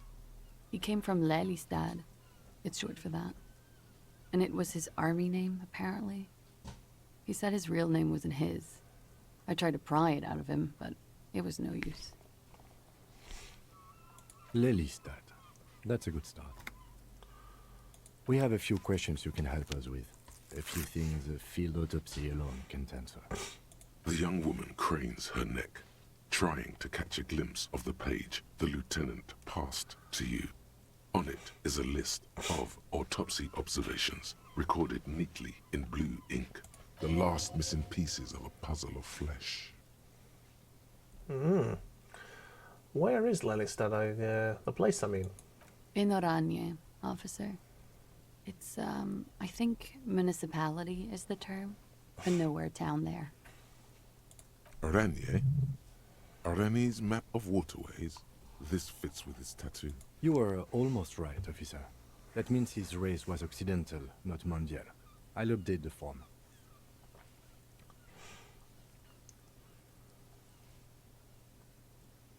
You were both from Arayan.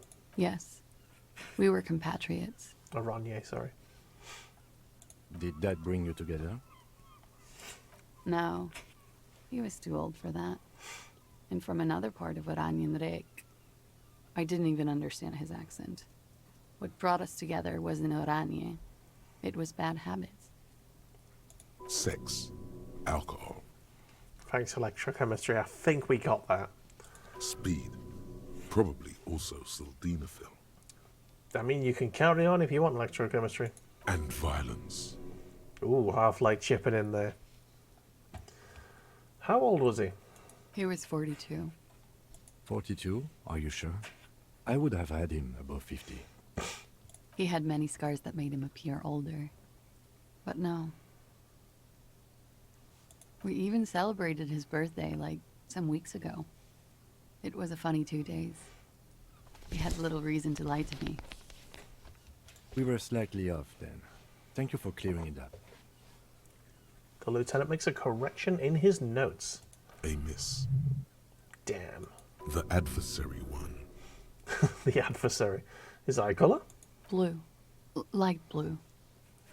They were like little blue galaxies, you know? It was strange, seeing those eyes in his fucked up face. Oh. Pardon the swearing. I do him an injustice. He wasn't ugly. And he had a beautiful, soft voice. Very surprising, what with all the scarring.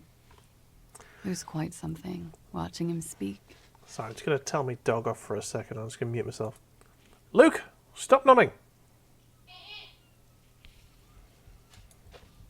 There we go. All better. Actually, I might have muted the wrong thing there. Never mind. Hello, you. Look at him. He knows I've told him off. What?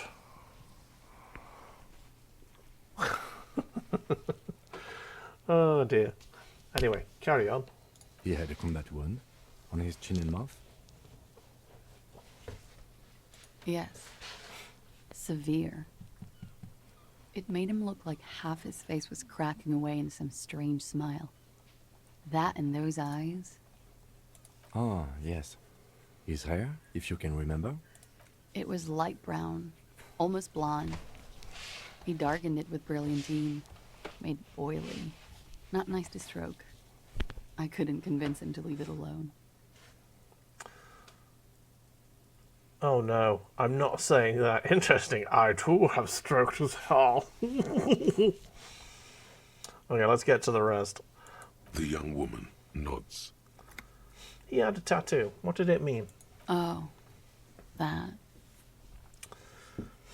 It was an say it was. It was an Oranese map of the waterways. Sure, waterways. It was mostly for showing off to chicks, though. For showing off the chicks? How so? How? Imagine him lying in bed. Freakish musculature laid out on the sheets. Scarred, of course. Tattooed. The sheets are dirty for some reason. He's smoking and drinking, of course. And his chest and shoulders and arms are studded with stars. Tens, hundreds of them. Maybe even thousands. And the woman goes like, "What was this, baby?" And he says, "That was too hardcore. Don't ask me about that." So she goes, "Okay, but what's this, baby?" And he's like, "Saw some bad shit there. Killed some loincloths." And so it goes. Star after star. Port after port. Third world country after third world country. And he's done horrible things in every single one of them. You were the woman in this. Oh, yeah. Oh, thank you.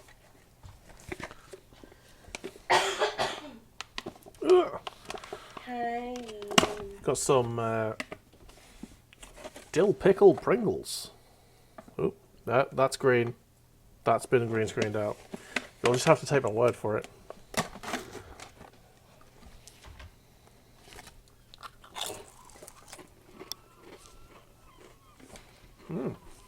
Hi, puppy.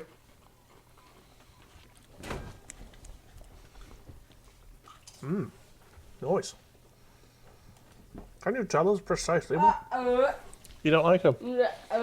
No. Okay. I'll have them then. Horrible.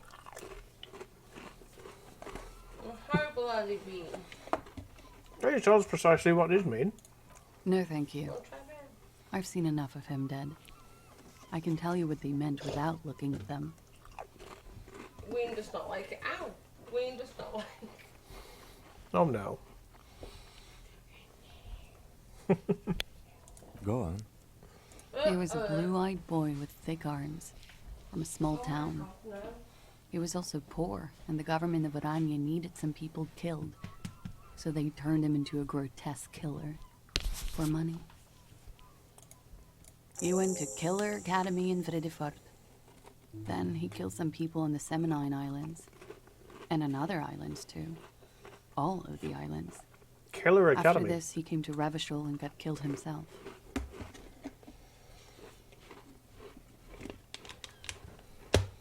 Thank you for clearing that up. Change of topic, perhaps? Ooh. Nice. Puppy, leave me alone. Sorry, the dog is now just licking me because I've got snacks. I've also been handed a Reese's cup with pretzels in it. Nom nom. Could it be love that did him in? It very well could be, yes.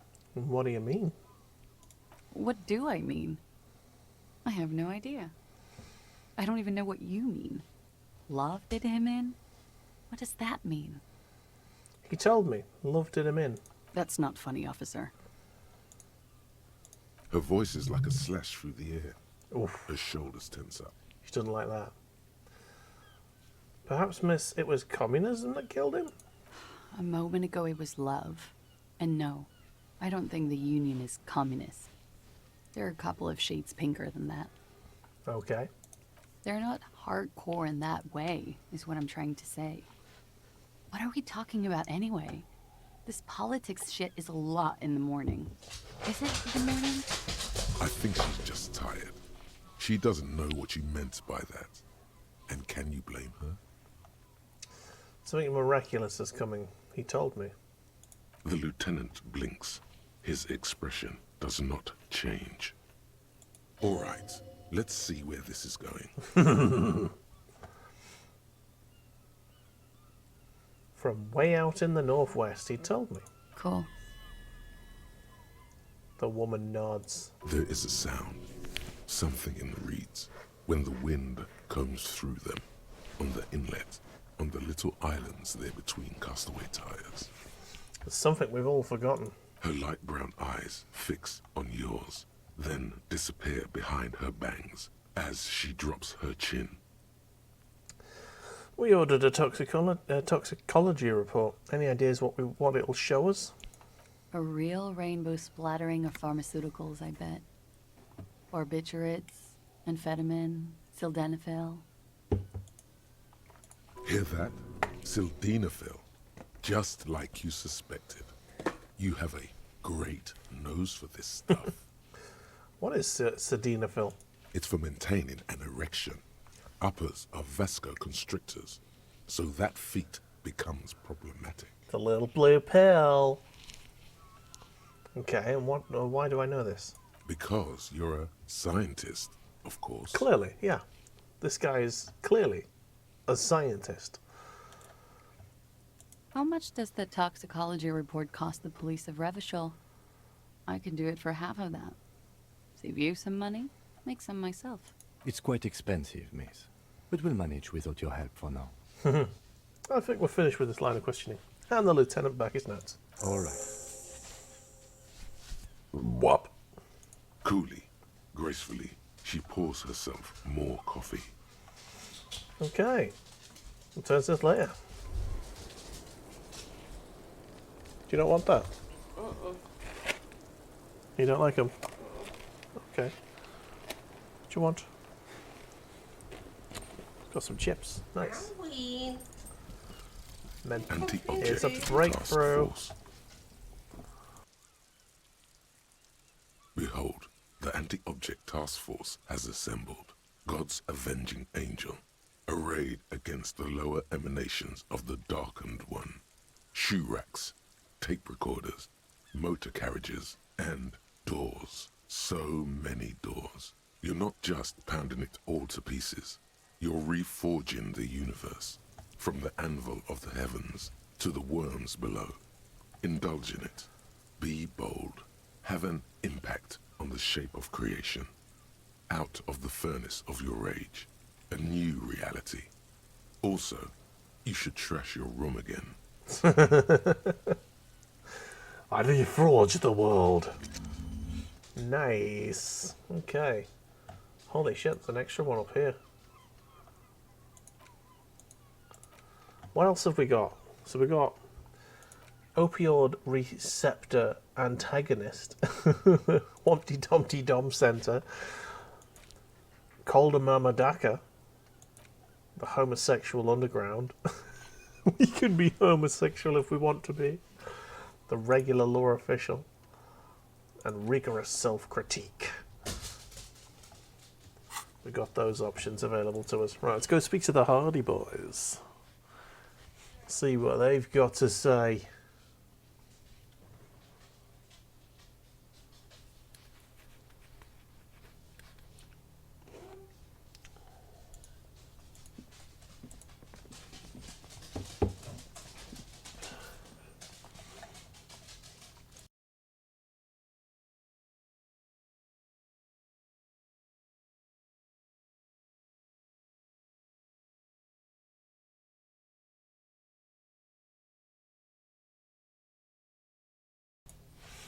Right.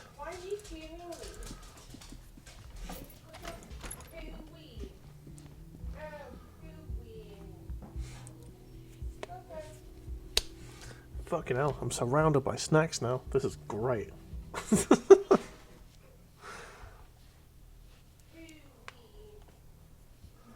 Alright, let's go speak to the Hardy Boys. And then I think I'm going to tell the owner what I know about behind the Clowns door. are still hanging around. What is it now? I listened to your recording. So, I talked to Classier about the tape. And? He tenses immediately. Chest tightens. Jaw sets. Ready for another blow. And nothing. She stands by what she said. That fucking fucker. You're the worst cops in Revachol. I gave you gold on that tape. It was dark stuff, but it didn't prove anything. And it didn't change her mind. Dark? Dark is when you start a goddamn death rock band. He said he'd rape her. What did she have to say then? Fine by her? This is what people are supposed to be like? Fucking whoop-de-doo.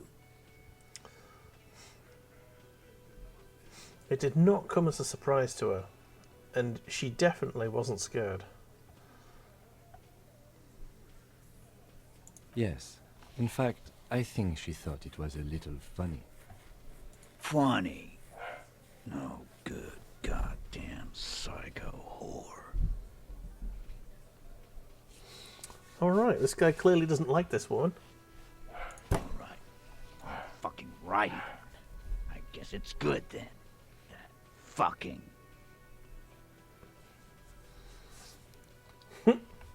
Please try to control yourself in the presence of visitors, Titus. Her voice is a bit softer than before.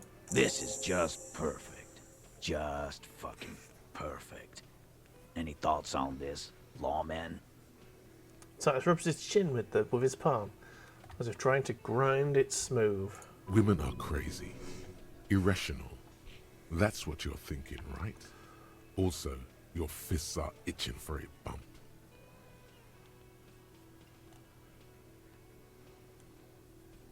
Maybe she isn't who you thought she was. Nah. I know her. She's just a girl. In over her head.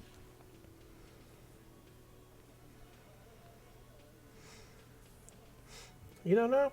She's a model. She won a pageant. I knew it. Titus, I knew she was professionally trained by her walk. I told you she was a beauty queen. Yes, Glenn. I know she's a beauty queen. Everyone can see that. Sorry. Be straight. What happened? I already told you. We fucking hanged him. Mm-hmm. There's less gusto in his voice now. His men, too, are growing increasingly silent. The man is slowing down. Looks like a bad blood sugar crash. He can't keep track of all the variables anymore. Come on, Titus. We know you didn't hang him. He was shot. I know you're tired. So am I. Why don't you just... You know what? I am tired. I'm tired of you and the whore upstairs. Next time you see her, tell her Titus said, "Fuck on!" He throws his beer can down. This is the petulant rage of someone who's at the end of their wits. He's at the end of his line. He's got nowhere left to run. That lying, scamming.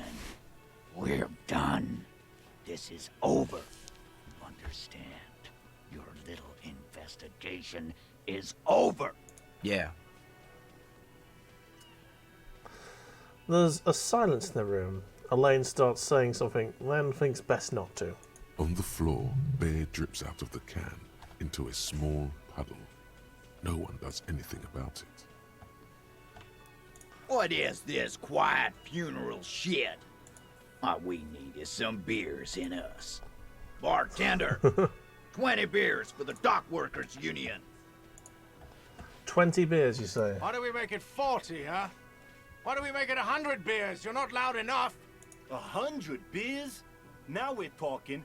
Hoppity hop over here, cafeteria manager. The window might be closing. The more beers they get in them, the less cooperative they will be. Oh, this one is... I think we need to have a look at our inventory. Let's leave for now. Let's see if we've got any clothes that have got rhetoric written all over them. This is going to be a hell of a challenge. Right, drama, esprit de corps, conceptualization, suggestion, logic, chemistry, electricity, interfacing, no, empathy, savoir-faire, drama, reaction speed, composure, esprit de corps, composure, logic, drama, savoir-faire.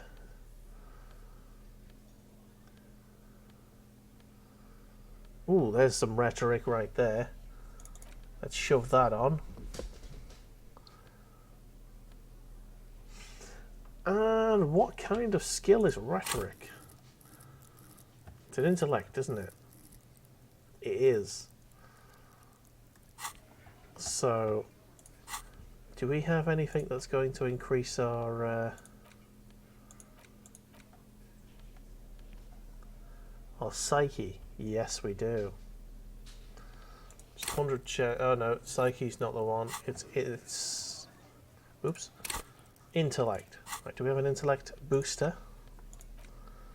That's motorics. Aha, a smoke. All right. Let's have some cigarettes, shall we?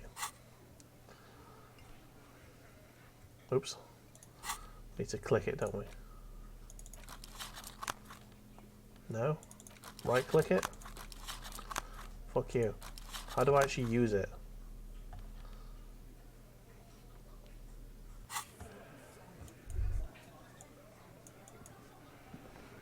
Ah, there you go. It's down here on the bottom right.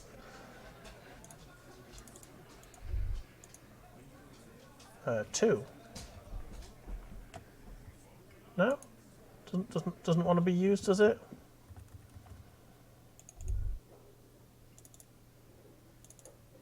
He's smoking.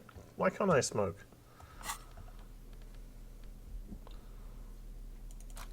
Oh, fuck you. Come on.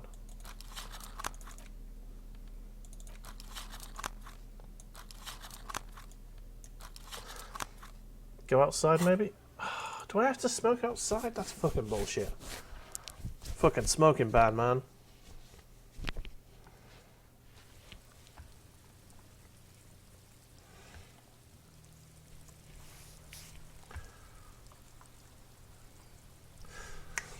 What we'll do a quick save. I'll save the game properly. Save. Confirm. And then I'll do a quick save. Then we're going to use it. Okay, that didn't work. I don't know how to use it.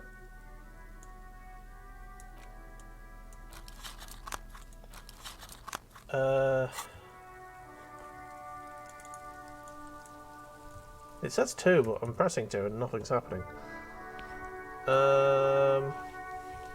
Think.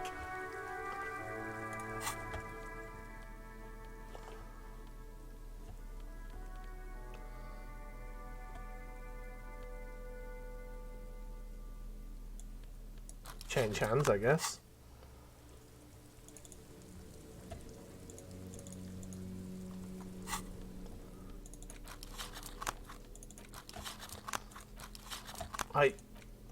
I've used these before. Fuck's sake. I don't know how to use stuff in it anymore. So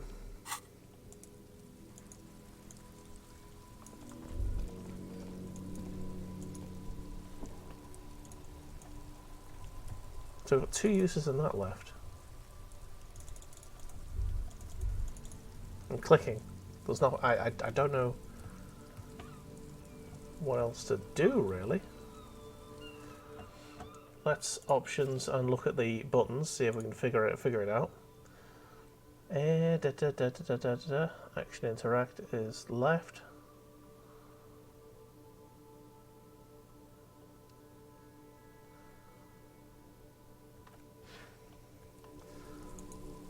Yes, it's absolutely not doing a thing, is it?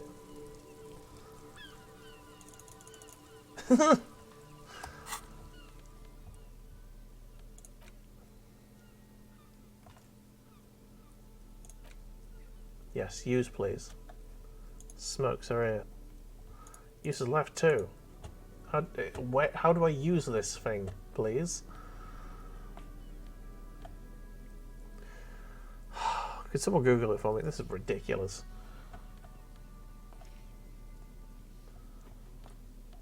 So if I put that in my hand.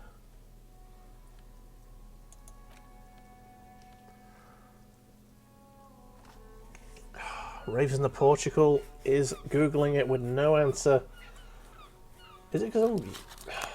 Alright, there you go. I've got cigarettes in my hand. That's all I've got in my hands.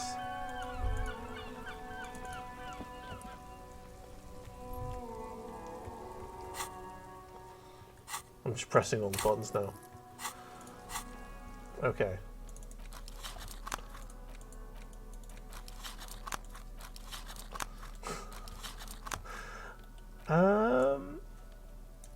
Just dragging it over my guy's body. Not happening. Hold the cigarette in hand for a few hours and the orb comes up again. So go waste some time. Are you kidding me? Really? Do I have to hold it in my hands for ages? Oh, fuck's sake. You see a set of tire tracks in the brown slush that covers the plaza mosaic. Let's try this again. The tire tracks were left here by an unknown event that took place some days ago. It's a message, written in the language of burnt rubber. Some of that rubber stuck to the tiles right in front of the whirling in rags. This is point A. The driver started there. I've already done a smoke. Sorry, Ravens in Portugal. I think the links don't work on my channel. And then accelerated straight into the fence. What happened next? The driver proceeded to back out of the yard, barely stopping before hitting the adjacent building. Before heading south. Must have been in a hurry. This is where I started off with my motor carriage before sinking it in the sea. No wonder the cafeteria manager seemed frustrated when he was giving us directions to the yard. Well, you did provide us with a very convenient access point to the crime scene. I think I got it. Let's go tell the cafeteria manager about what's behind the blue door. That'll so yeah. Just have them for a bit and wait.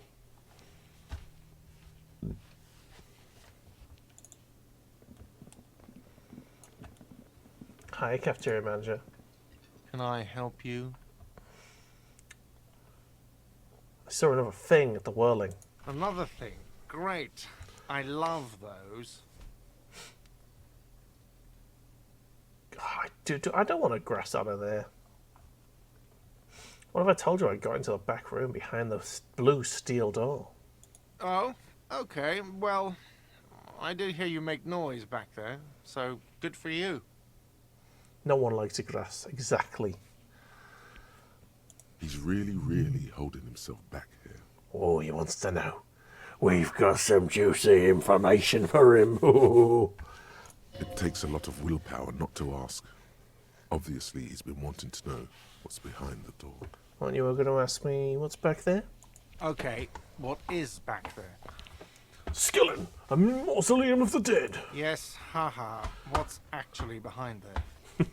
Pinball machines. A pinball workshop. Ha! I knew it. I've always wondered where those machines by the door came from. And they told me there was some kind of pinball thing here too. I knew it. Were there any back there? In working order, I mean.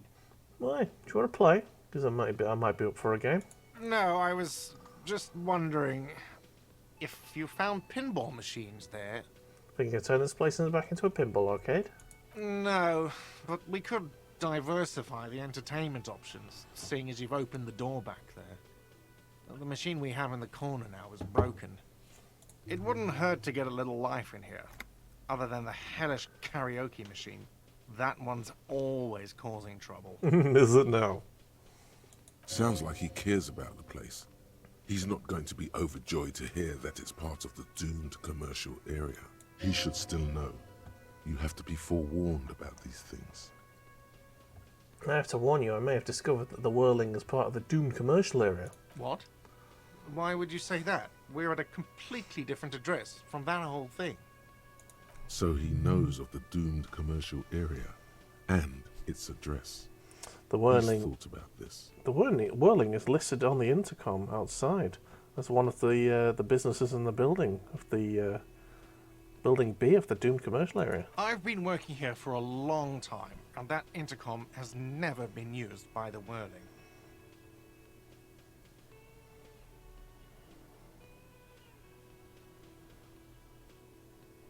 The whirling was once the East Delta Pinball Arcade, before it failed. It's only a matter of time before the whirling fails too. Nah, I'm going to say this one here. Though perhaps the whirling will escape the curse. Does this look like part of a doomed commercial area? This pre-revolutionary tilework, these high ceilings, Kinda, the nice yeah. rooms, well, most of the rooms. Kinda. A little bit. For 14 years, man. That's how long I've worked here. I've kept this place up through hail and through sleet. Fuck me, some doom ghost. He steadies his voice. You must really care about this place, since you've worked here so long. Yeah, it's slowly growing on me again. It's beautiful in its own way, especially for this neighborhood. I've been trying to keep it that way, even if it is part of the damn doomed commercial area. You shouldn't be so worried about that label, you know. I don't place much stock in the curse and so on, but the label frightens the clientele. Who wants to stay at a doomed hostel? Everything's doomed enough without that. Who owns this place? Some real estate management company. They never come around here, just collect money from afar. Honestly, I think some money laundering might be involved. Oh, okay. Who named it the Whirling in Rags? Well, it sure as hell wasn't the real estate company. It was you? You look surprised. What? It's a great name, I know. Cafeteria managers come up with great names too. It's from a song. Oh, a song? Hail, Holy Queen, by the Ateneers. Hail, Holy Queen of the Sea. You're whirling in rags, you're vast and you're sad. Good pick. Nice. Well, good luck to you then. Luck has got nothing to do with it. I need to think about where I'm going to place those pinballs. I have a feeling they're going to help. So, if you didn't have anything else to tell me about my establishment, can we, wrap it up? And there's a peephole in the wall. What wall? Upstairs in the secret back room, right next to Classier's bedroom. I found it when I was found the pinball machines. I'll have it fixed at once. Thank you for letting me know. I assure you, the whirling does not abide spying on its guests. The colour has drained from his face. What a shame to fix such a good peephole. A good peephole, eh? Are you sure you haven't been spying on your guests? Couldn't you keep the hole there? No. Are you sure you haven't been spying on the guests? Maybe I can you know, pump in for some free, free rooms? Absolutely not. Fuck you for even implying it. It wasn't me. It wasn't my staff. The establishment will look at it and ascertain what it was. Sir, he was only asking a question. It's his job and mine. See that it's covered. Yes, I absolutely will. Sorry, it's been a bit of a day. And now a hole in the wall. Alright, you've been notified. Thank you. I'll patch it up personally. Was there something else about the establishment? I hope not. Something else I want to ask about. Goodbye. Okay, I have no money. I am penniless. I have no money. What am I going to do? Shit. Right, I need to smoke.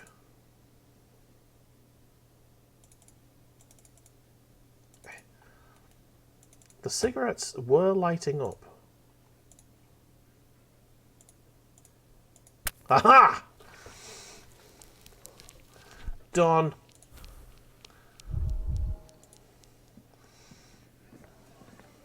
It's a very specific point that I need to click on. What is it? Right, here we go. We've raised our stats. Let's fucking do this. Got 42% chance now. Yeah. Convince Titus he's being manipulated. Fucking yeah! You should know by now. Titus Hardy will never falter. Skills. Yeah, RNG bullshit. When it goes right. Know someone who might.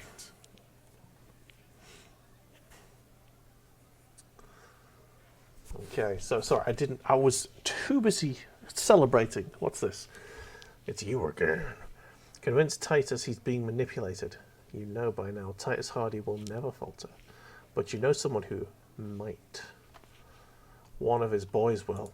Fat Angus, the powerful guy. Mr. All Muscle. The time has come. Put him in the pressure cooker. Okay. Let's go for this. Just remember, it's about more than Glasia. It's about these men and Martinez. Their district. Their responsibility. Outside, under the rising sun, tattered and in ruins, the windows of the cafeteria aglow with her morning light. Shit. So I've got things falling over now. Need to sort this up. You can sit on that there. There you go. Sorted. That's it then. Case closed. We're going home, Ken. Huh? The lieutenant raises his eyebrow. He'll get it. Go on. Write it down, Kim.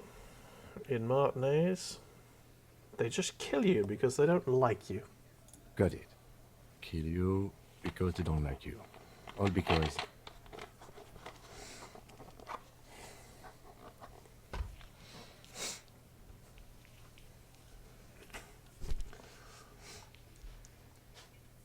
Because of some chick. Bring that up one more time, and you won't get to write that report. The man's fists under the table are balled. You can tell from his neck and shoulders. He means it. Yes, I understand, Alain. That's your name, right, Alain? You'll kill us. That's what they do in the Wild North.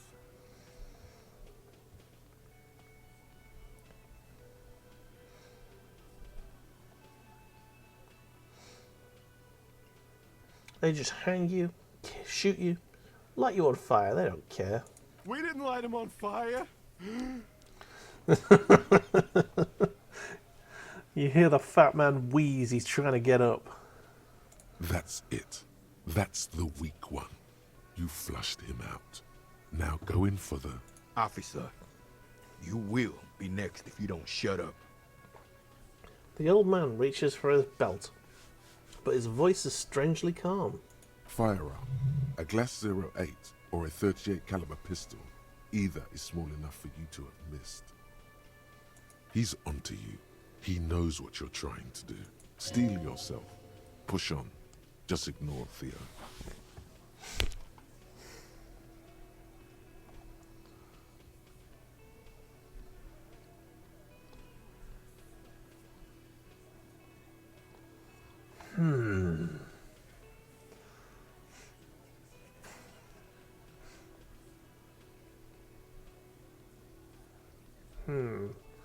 So either we can say, or what? You gonna kill me like you killed him for no fucking reason? Or, what happens if I keep talking? You gonna kill me too? In this bar? For nothing? Fat Angus is the weak link. Let's pressure him. We didn't kill him. We didn't even hang him. He was dead when... Shut up, Angus! He was dead before you hanged him. Fatty! Say one more thing to the cops and I'll... Dennis, stand down, or I'll beat your head in.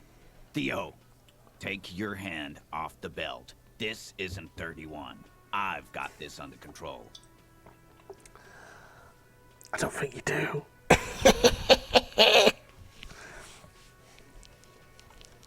Does he? His closed fist is shaking. It's you who's in control. Let them have their moment. The room falls quiet so you can hear Angus wheeze. Angie, where's your goddamn inhaler? You sound like you're dying. I left it home. I can't get it. I'm too fucked. I'm sorry. Oh, poor Angus. Why are you so fucking fat, Angus? Now it's all pointless. Because of you. You wasted my time. I told you, Titus. I told you just give her up. Lizzie, your help is no longer needed here. Go tell Everard. Fine. I'll tell him. After a long walk along the coast. She walks off without looking back. You're in. He's all yours. Questions?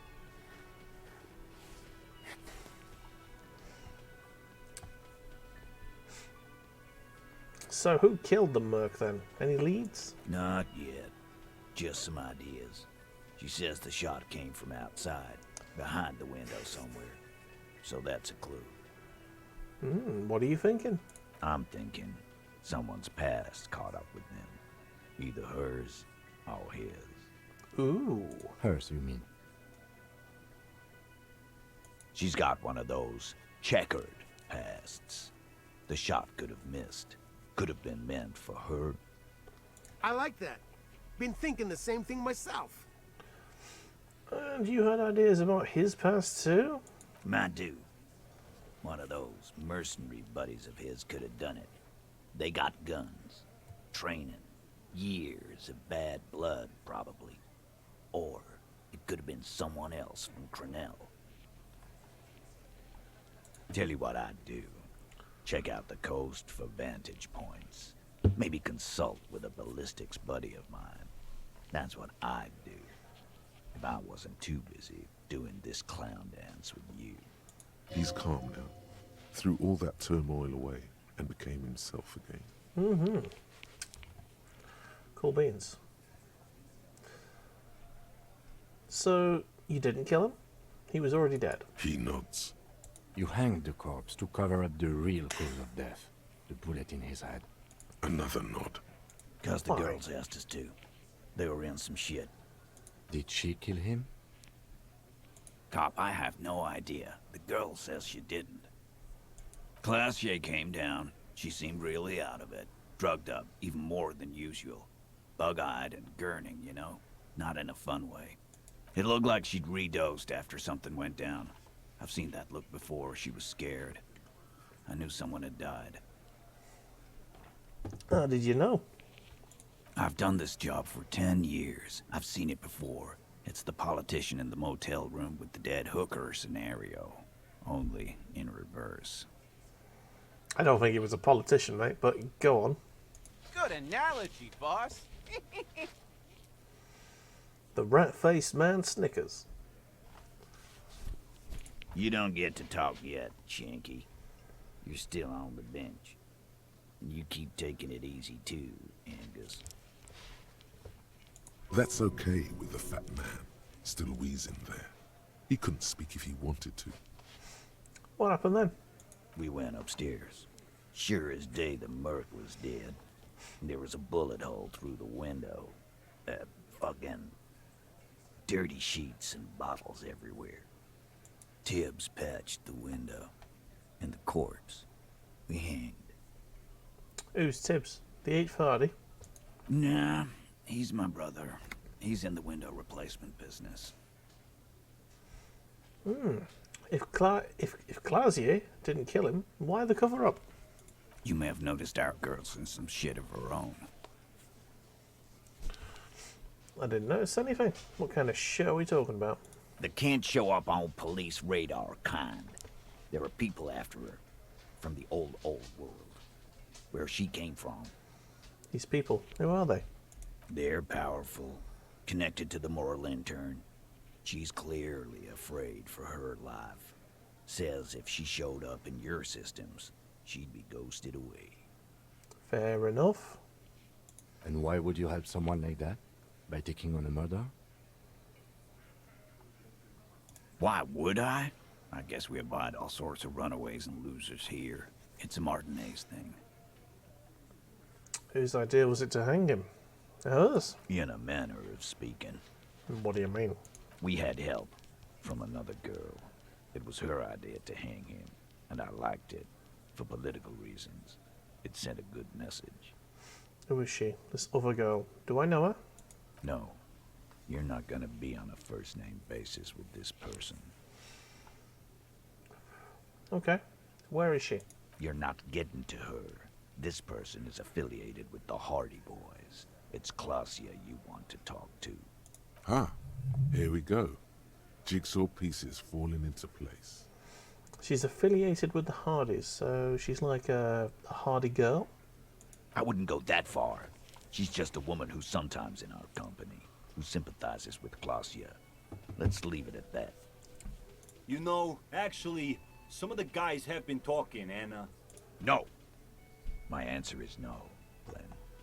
We're Hardy Boys, and that's how it's gonna stay. Alright, I'm sorry I made you guys fight. I'm going to say it in a sarcastic tone. Me too. I'm going to whisper to Kim now. We did it! Yes! The lieutenant gives a smile only you can see. Thank you for this, Titus. I'll go talk to her for the last time. You do that. Hey, cop. Before you go. Suddenly, the wind picks up outside. You hear it rattling the large windows in their frames. It carries newspapers, circles the whirling in rags in a warm column.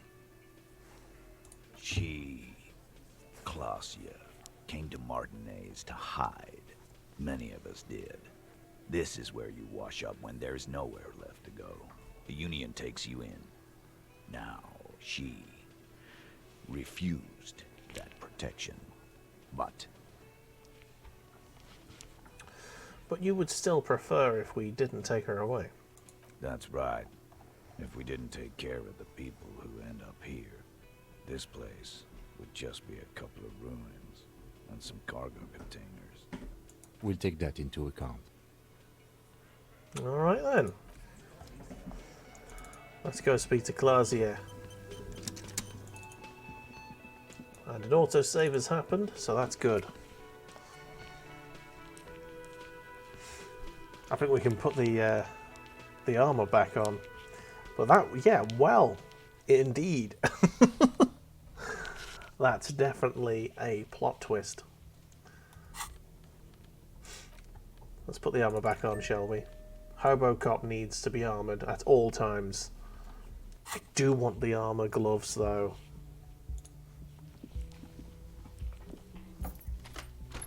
And we know that Cindy has some gloves, and she's the girl who's painting the walls red. So I think that might be something. That was that 42% was great. Yeah. Hey, smoking helps. That's all I'm going to say. Smoking helps life.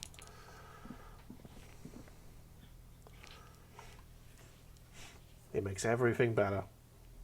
It makes you more able to talk to people and more likely to succeed in conversation. Oh, man. Hey, Claudia. It's always good to see you. Is it now? Man, I kind of want to look at this. I want to look at an AI and succeed there. Alright, I'm going to talk about the Hardy Boys stuff, and then I will put a point into volition if I need to. The Hardy Boys told us what really happened. I understand. She puts her mug back on the table. Just like that. No resistance. Her shoulders are slouched, her feet long and straight. You don't look surprised. You were expecting this. I knew there was a chance you'd get them to tell you. It's what you do. You're the police. For what it's worth, I'm sorry for wasting your time. If you knew we would find out eventually, why did you waste our time? Because of the Hardys. I couldn't just dispense with them. They were only trying to help me. Out of the shit I'd gotten into. Cool. I'm satisfied with this explanation. I am not. There is more here, miss. You're right. You answer to the coalition government, and by extension, the moral intern. She reaches for a new cigarette. Briefly glancing over her shoulder to the sea, as she's done time and time again. Where the cold oceanic expanse lies, and behind it, another world.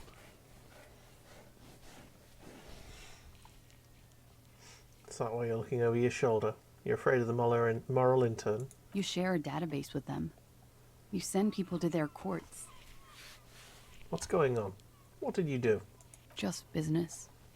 But bad business for some people in the moral intern. If I show up in your records, officer, they will find me. They will... Snow Griffin says he often stands outside in the rain, casually smoking cigarettes. You must be amazing in conversation checks, man.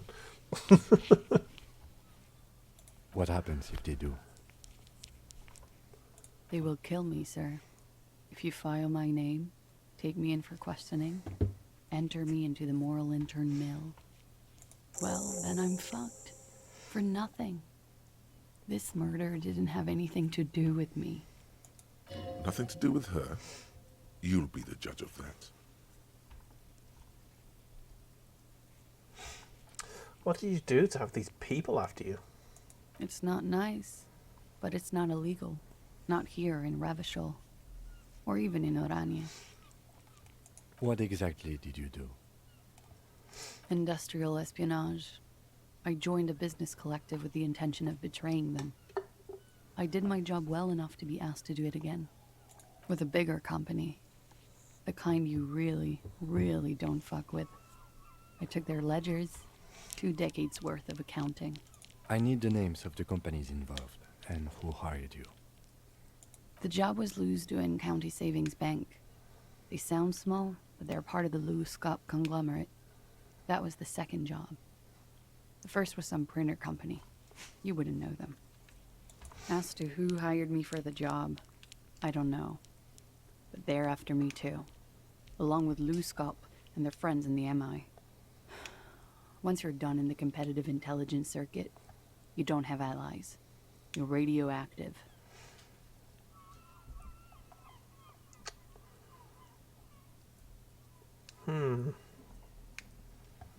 It's a lot of shit you gotten yourself into. It is. Many people lost their jobs. Not just C-suite. Ordinary people. What I did to get to accounting... She shakes her head at the fort. A lot of people got hurt. But that's just more of my shit you shouldn't have to deal with. You're solving a murder. What happened to you the night you died? We were there. Together. In bed, I mean. She points to the window. The silhouette of the bed is visible. Tell me exactly what happened. Okay. He was in a kneeling position. He had just entered me. Ooh. I was on my back, looking at him. I heard the window behind me shatter, and I turned to look. There was a hole in the glass. Holy shit. I turned back to him. His eyes were looking through me, and his mouth was open. Dumb. I could see. I could. A great pain moves through her, a dark and indefinite wave. She continues in spite of it. I knew he was dead before he fell down on top of me. Then what happened? He was heavy. I pushed him off and he fell to the floor. There. He only had his boots on. I bit the pillow, not to scream, then ran downstairs.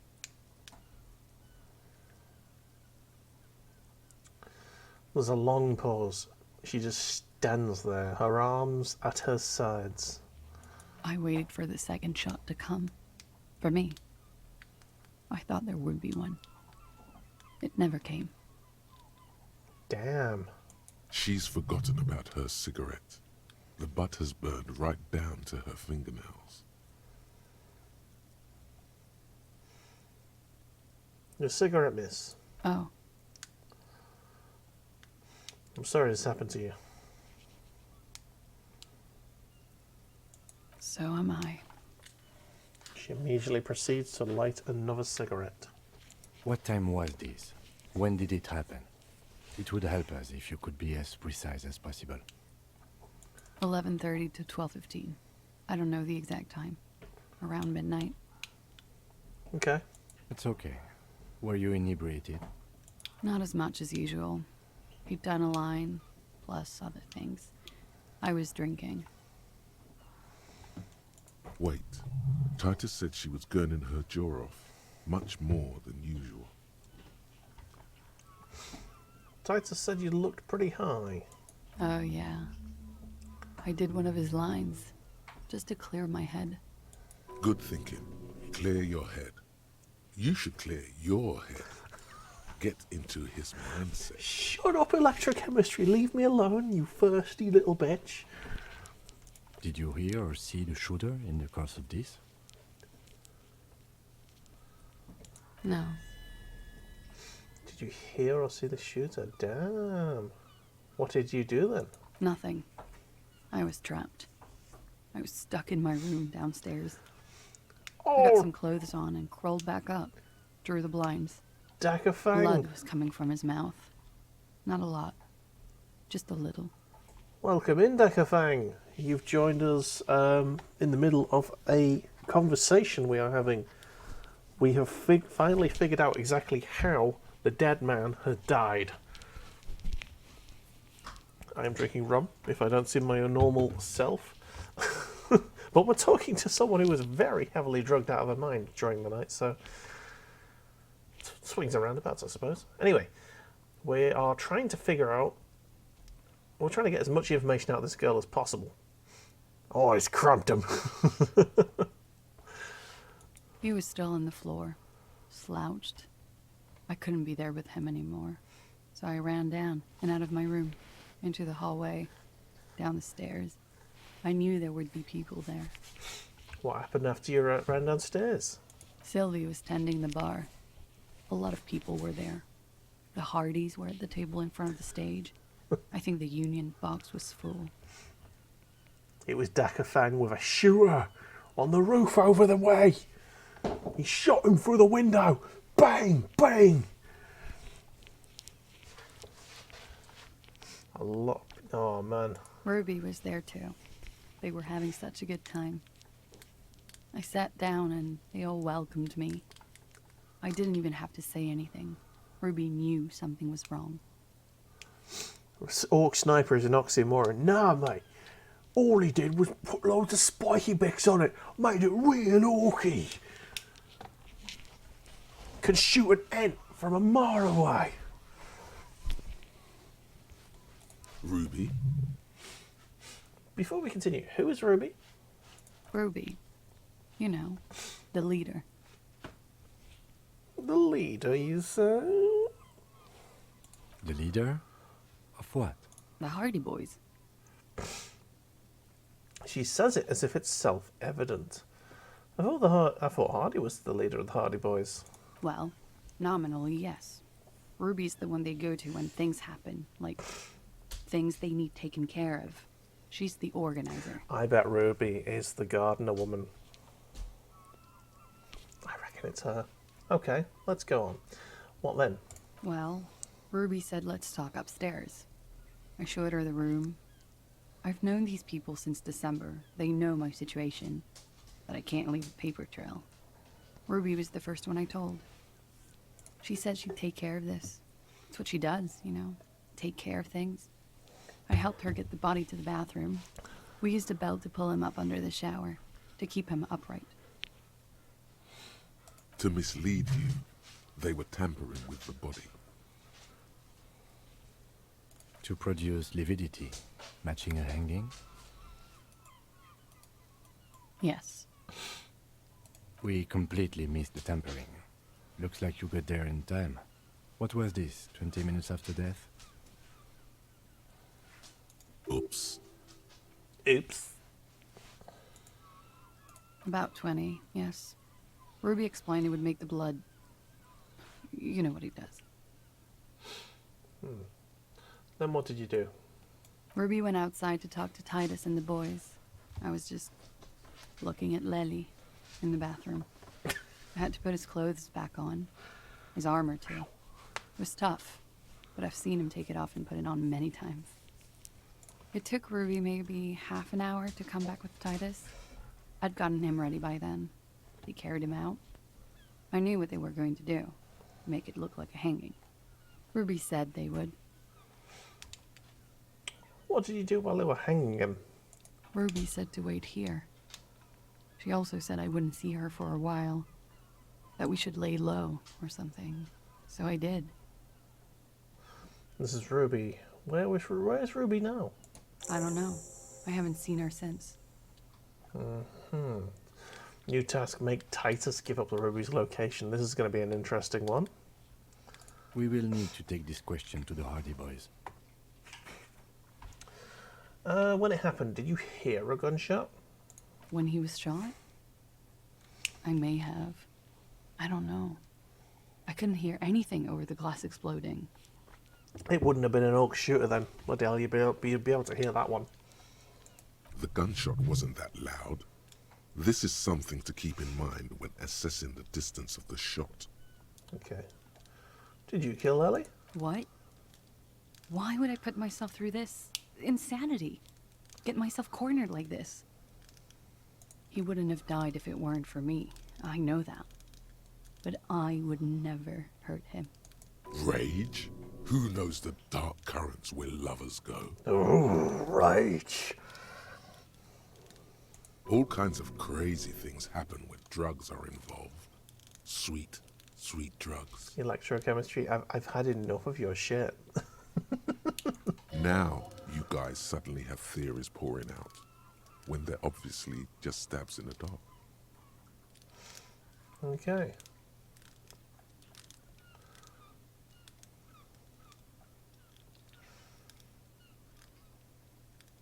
Let's have a look. I'm just having a read of these. Drugs were an integral part of your relationship. Perhaps they had contributed to its end. What does that mean? Do drugs make you aggressive? No. People don't take drugs to kill each other. They take them to feel okay with each other. I thought Ravishal would be more enlightened about this. Especially since you've taken them yourself. The lieutenant gives you a sideways glance.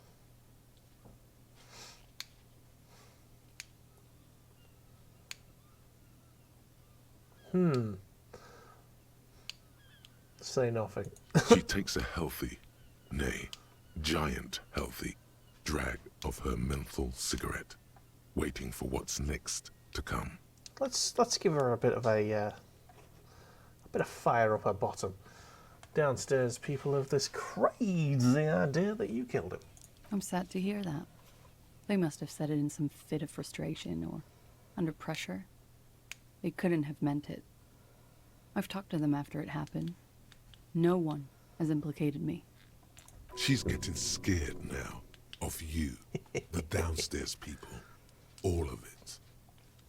It's okay if he did. It's in self-defense. I did not kill him to defend myself from rape. I did told not. you before. That wasn't what happened. Electrochemistry is the boss. Stop being a SWAT. Electrochemistry is a thirsty bitch. All it wants is drugs. Drugs and smokes. Who amongst us is, having been in love, can say they haven't thought about it? What? Fucking themselves over for no reason? What? This is not what happened, officer. Okay. I'd like to ask you about some other questions, miss. Like what? Could people after you have killed him? That's the first thing that went through my head when I heard the glass break. You made a physical build. Submit to your impulses. I'm a unit. My body is a temple. I am Hobocop, damn it. I thought they'd found me. They've killed him to punish me. All last week, I've tried not to talk to anyone or be seen with anyone. She looks at her cigarette. So they wouldn't be hurt. I've come to understand, however, this is paranoia. What happened didn't have anything to do with me. It probably didn't. Or I don't know anything anymore. All I do is wait here. We can't go after Loose Cap. Not yet. There are other, saner leads. I don't ask you to, Lieutenant. If there's one thing I know, it's that you'll get nothing from there. Why did you call the cops if you're hiding? Because I'm an idiot. The answer comes fast. Which is an indicator of truth. Mm-hmm. I don't think so. Why did you do it? You have to understand, the people around here, no one was making the call, and he kept rotting. And then they picked his clothes off, and that little fucker threw stones at him. Her jaw is clenched. Her throat moves. It takes all her strength not to cave in and sob. Once. Just one time. He kept throwing stones at him for 3 days. I could hear the thud. Thud. So I called you. I hope with all my heart it's not the last thing I do in Ravishol. Okay. When was the window changed? Last week.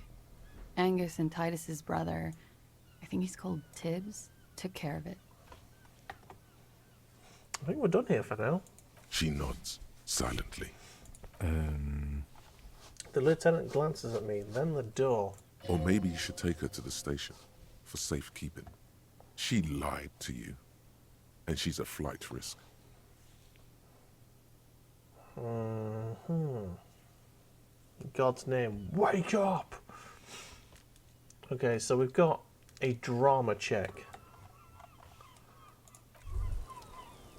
What's this? We're getting reports of normal, reasonable, temperate, political opinions somewhere in Martinez. You must be mistaken. I'm a real radical on both sides somehow. Weird. Of course, a radical centrist. In these bright and loud times where 1,000 frequencies drown one another out, sober thinking is a radical act. It's time to become a citizen of the Kingdom of Conscience. First, where is the Kingdom of Conscience? It is not a place. It is a moment in time that can only arise in the right circumstances. In all of human history, it's only been achieved a handful of times. How do you bring about those circumstances? Incrementally. Yawn. You'd get there faster with a little Spain. Thank you, electrochemistry. I've got to be nice to you because Snooglyphin told me off. History's greatest catastrophes have been brought about by people trying to make the world a better place. Too quickly. That's the genius of Dolores Day. She recognized that progress is meaningless if its gains are lost because of instability. Real, lasting change can only come about gradually, increment by increment. But what about all the things that are wrong now? Tisk tisk. Just because you live in the present doesn't mean you have the right to place your needs above the needs of the future. Global warming. You may never live to see the kingdom of conscience. Your children may not. Even your grandchildren might not. But that's no excuse not to keep working. What sang-froid? Sang-froid? Oh. What benevolence? What a fucking joke. Electrochemistry. Oh my god.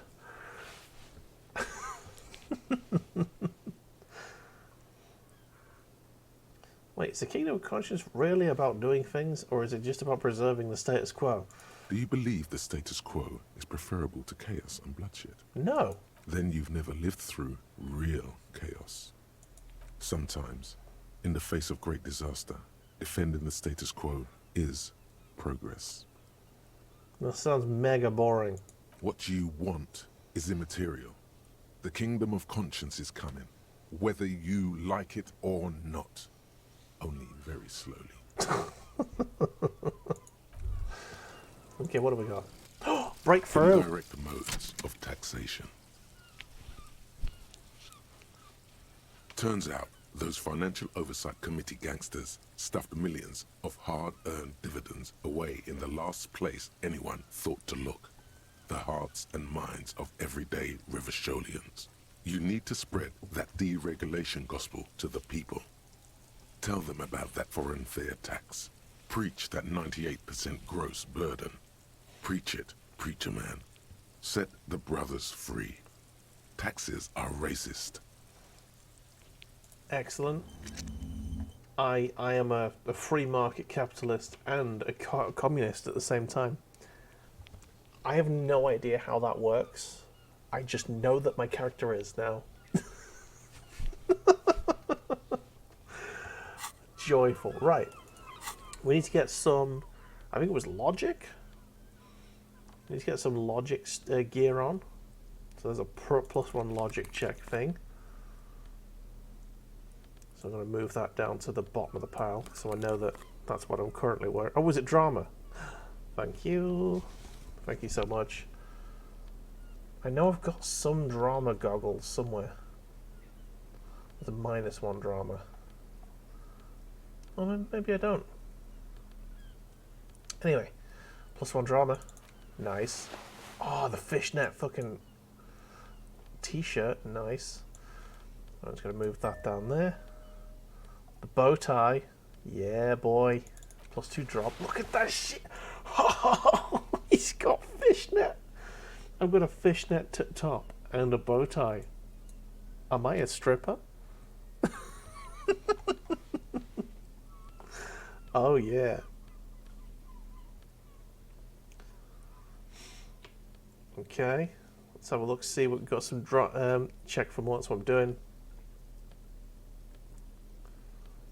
Oh, +1 drama.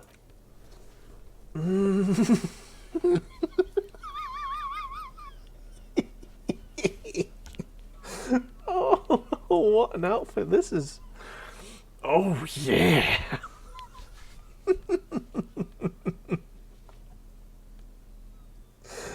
Oh, yes. I am in love with this. Oh, that's +1 drama. I mean, but that's just better.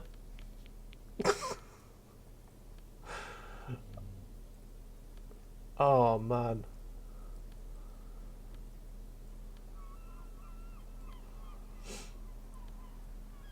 Okay. Drama, drama, drama, drama, drama.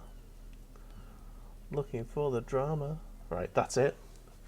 We are as dramaed up as we can possibly be now. I think we also have, we still have the effects from smoking.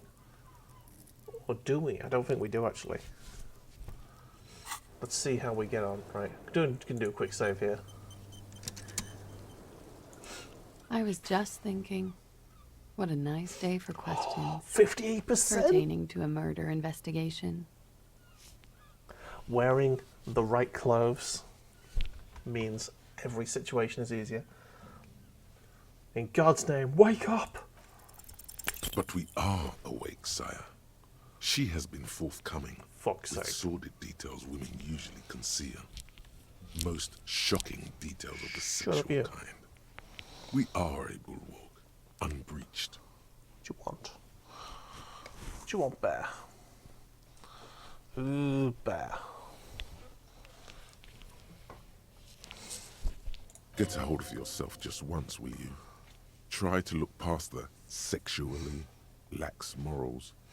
Yeah, let's load. Load the game. Load. Confirm.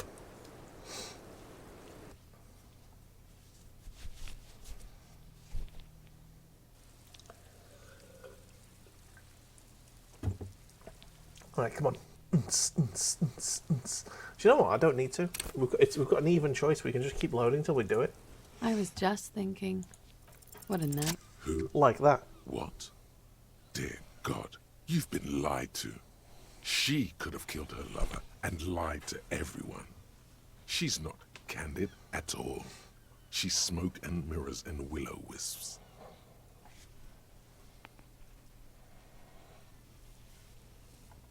She probably didn't give you her real name either. Why would she? Arrest her immediately, before she further entangles you in her web of lies.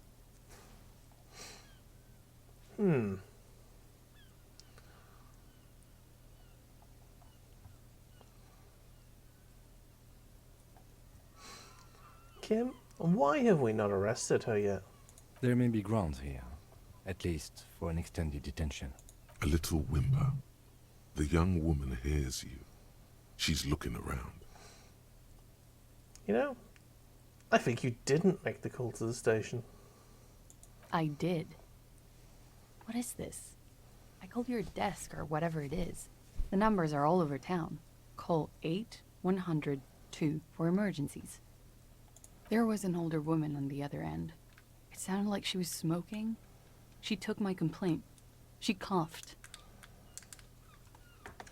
Well, if she was smoking, her intellect was probably better, wasn't it, Rovers? Anyone could know that, sire, by looking around and calling the desk.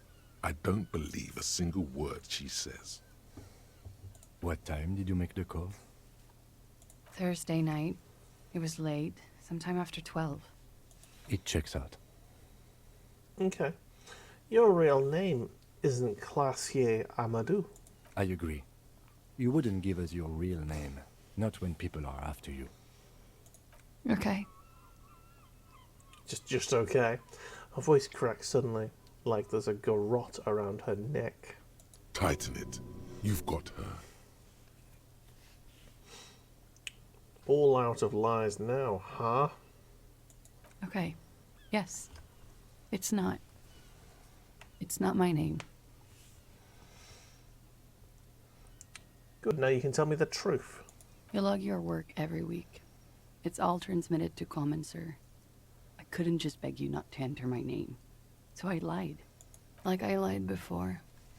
Like I did at LCSB. I have to lie all the time. I'm so tired of it.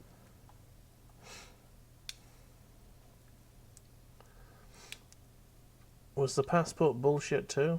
That passport you keep hidden? No. It's submerged in a plastic buoy on the coast, in the reeds. It just doesn't say Claudia Amandu. It says Anouk Mea Smith. Falsified documents? Passport and visa. Given to me by my employer. I can't even use them. My employer probably leaked the name, Mea Smith, to hurt me. Why would they do that? I didn't show up to a rendezvous. They don't take that lightly. I didn't show up because I was afraid they'd do something to me. The job was finished. I'm just a liability now. Where is this boy? West of the boardwalk, in the reeds, on the coast there. I put it there when I first arrived. Haven't been there since. I'm not sure I could even find it now. It's useless. The wind rises, so do the hairs on your back. Somewhere west, small bubbles rise from a plastic ball floating in the water. Rusty, the color of oversteeped tea. What's happening? Long, spindly arms are spinning the boy around, turning it, inspecting it like a magic 8-ball, trying to find a way to snap it open. Nothing is useless. All right, random voice. West of the boardwalk in the reeds. We have to check this boy out. The lieutenant makes a note of it. You're welcome to it. It's in the reeds northwest of here, past a broken sewage pipe, right near the water line. Tell me your real name. It's Katarzyna Lazie. The smile on her face is timid, almost painfully so. Finally we meet, Katarzyna Aliaze. She nods. Her round eyes meet yours. They seem moist from the wind on the roof. She has moist eyes. You're probably not even Miss Orange 37, are you? I am. They can never take my sash and my scepter from me. Yes, they can, for lying. Drama, you bitch. She nods, her back straight, ready for whatever is next. Ready for the damage. She knows you're grilling her. Should we take her in? Ladies and gentlemen, should we arrest this woman or should we leave it be and let her live her life? Nope, she's done nothing wrong, says Snoogliffin. Ravers, have you got anything to say? Decafang, you want to chip in? Could be the casting vote. Okay, arrest! No, don't. Okay, that's at least 2 votes for don't arrest. So let's leave her be. Let's change the subject for the time being. She slowly lights another cigarette and steadies her breath. Let's let her go. As if in the presence of some tiger. You are. This is not the end of this. Okay. Chance this later. Look at my sexy kimonoed self. Damn. Right, let's get back in Hobo Cop gear.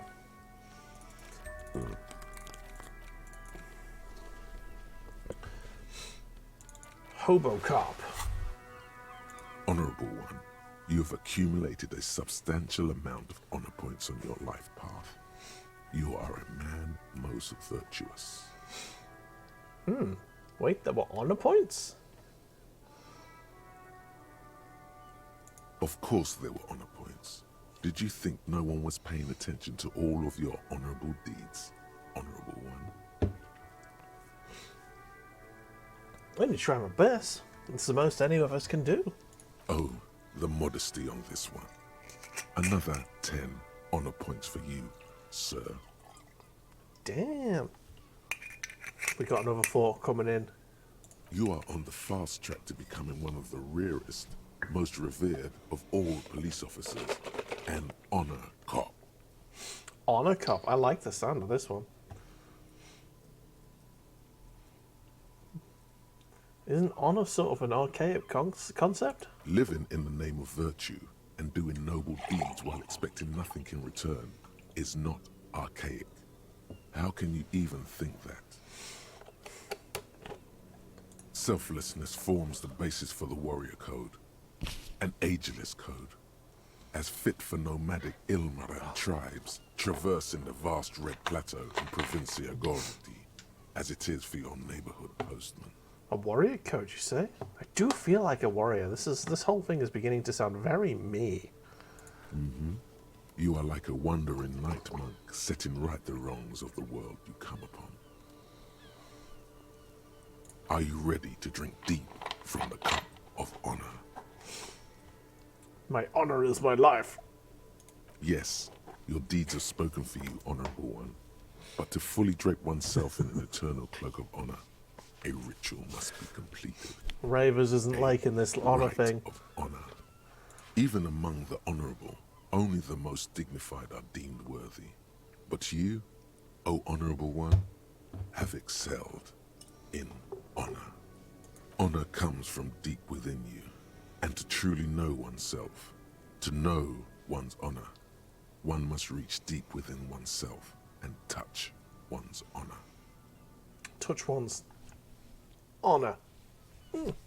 Okay. You need to bring the thumb of your right hand, your sword hand, to your rectum and stick it in there to form the Arch of Honors. Well, I don't know, just like that, outside. What about people? What about this lady who's been like kind enough as to tell me her story and Kim just behind me? He's gonna see this.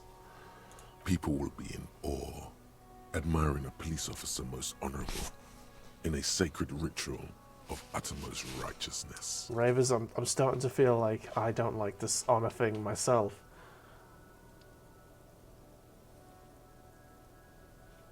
All I ever wanted was to live with dignity, to die with honor, and then stick your thumb in your ass. What are you doing? I'm sorry, Kim. I'm on a fort adventure right now. I'm honoring myself, Lieutenant.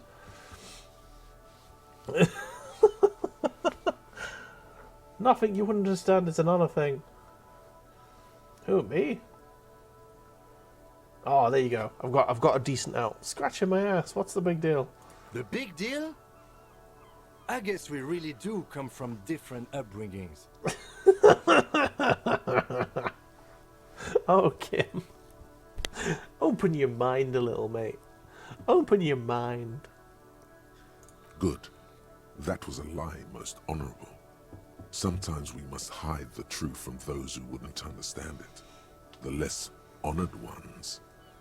Congratulations, Honorable One. You have become a member of a noble faculty. A man kneels, an honor cop rises.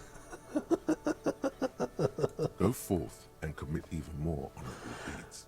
And should your resolve ever waver, remember the right of honor. It will always cleanse a man's soul. This game is relentlessly entertaining in a really unique way.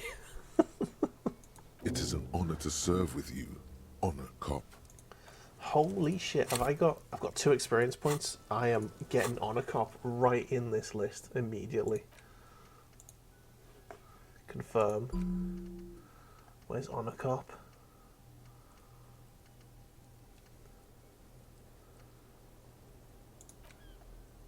Huh?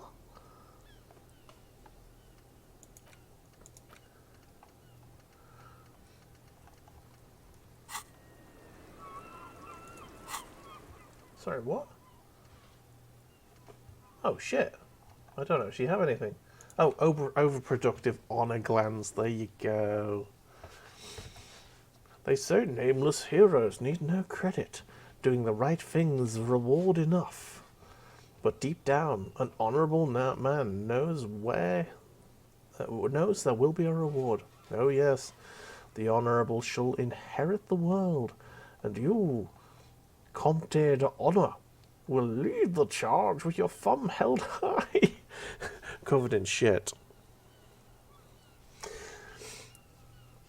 What you need is creed, an oath, a great oath of honor. Flex your honor glands, see if you can come up with... So, okay, we had to thumb our arse. Does that mean our arse is our honor gland? We have an overproductive arse. Cool beans!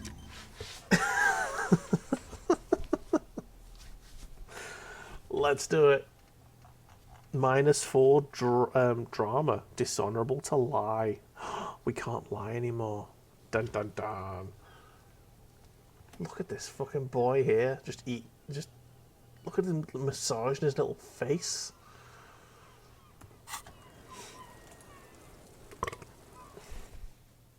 So we need Titus to tell us something. Can't for the life of me remember what. I will have a look at my journal once we get down there.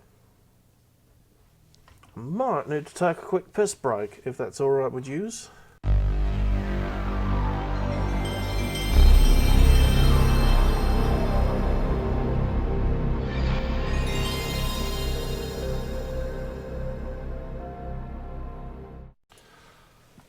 Let's have a look.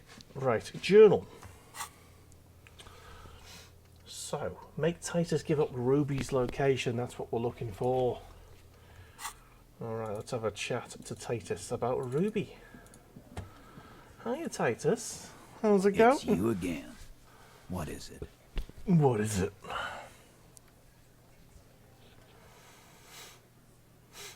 Okay, I talked to Classier. Now I need to talk to Ruby. Why? Because she's your real leader. You're cuckoo, cop. I'm the only man responsible for this unit. Get with it, or fuck off.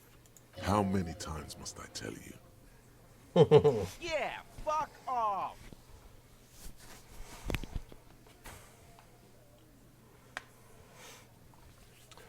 I'm going to level with you. She's the next link in the chain that leads to Lely's killer. Or, I have seen her in Laudanum-induced delirium. The paranormal insect whispers her name to my ear. Sorry, what? I'm not saying that one. Look, to pin this on somebody, I've decided to pin this on her. That's not a bad option, actually.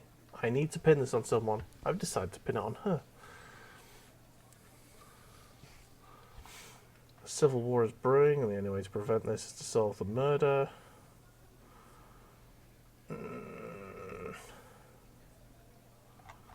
Da, da, da, da, da, da, da, da, da, da. I'm going to use the Civil War one. No, because they probably want that. They probably want a civil war because they're fucking maniacs.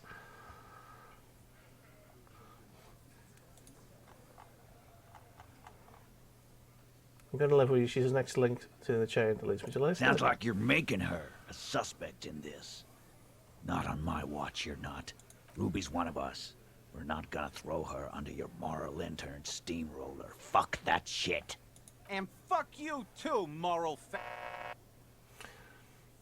Okay, they have censored the word fag, which is fine. Also means cigarette in this country. He throws a glance at Titus.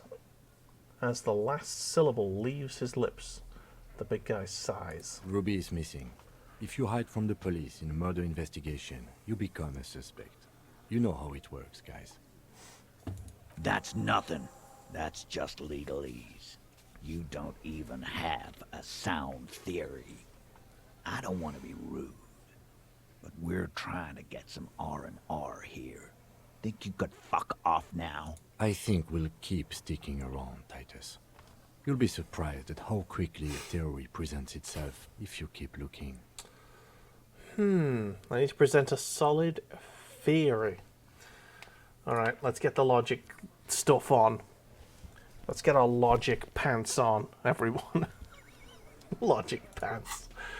Alright. Composure. Oh yeah. Right, spread. I'm gonna move the stuff that I don't use to the very bottom so that when I equip something, it goes. There you go. So, suggestion. It's pretty cool. I think my straw hat gives me logic, which is weird. I'm going to look like a really racist stereotype in a second. Alright, let's get some logic on. +1 logic. Just make sure the other one doesn't. No. +1 logic. Oh, hussle. Drama. So there we go. Encyclopedia. Rhetoric. Shivers. Logic. Oh, hello. Got a shirt. Shirt and tie. Yeah, let's just whack that cap up the top there. Inland Empire. Oh, +2 logic on that hat. sick. So I don't look like a horrible racist stereotype. Oh, +1 logic on them glasses. Okay. To be honest, I don't really mind what glasses I'm wearing because I haven't got any that I favour. Alright, we've got a bit of logic. I think we can do a quick save at this point. Quick save. It's you again. It's you again. Let's present a sound theory with our excellent logic gear. Look at that, 58%. Just changing of clothes makes everything better. A sudden flash of lightning in your neocortex. The hostel cafeteria is lit by its airy blaze. Floor plans, bullet trajectories, webs of human emotion, all channeled into a single thought. Why are you so sure Ruby didn't off him? Because she was here, all night, with us. He's cobbling together shit so he can put her away. It's Cop 101. She was here all night? 11:30 to 12:15? She was here during all that time? Yeah, with us, drinking, near the stage there.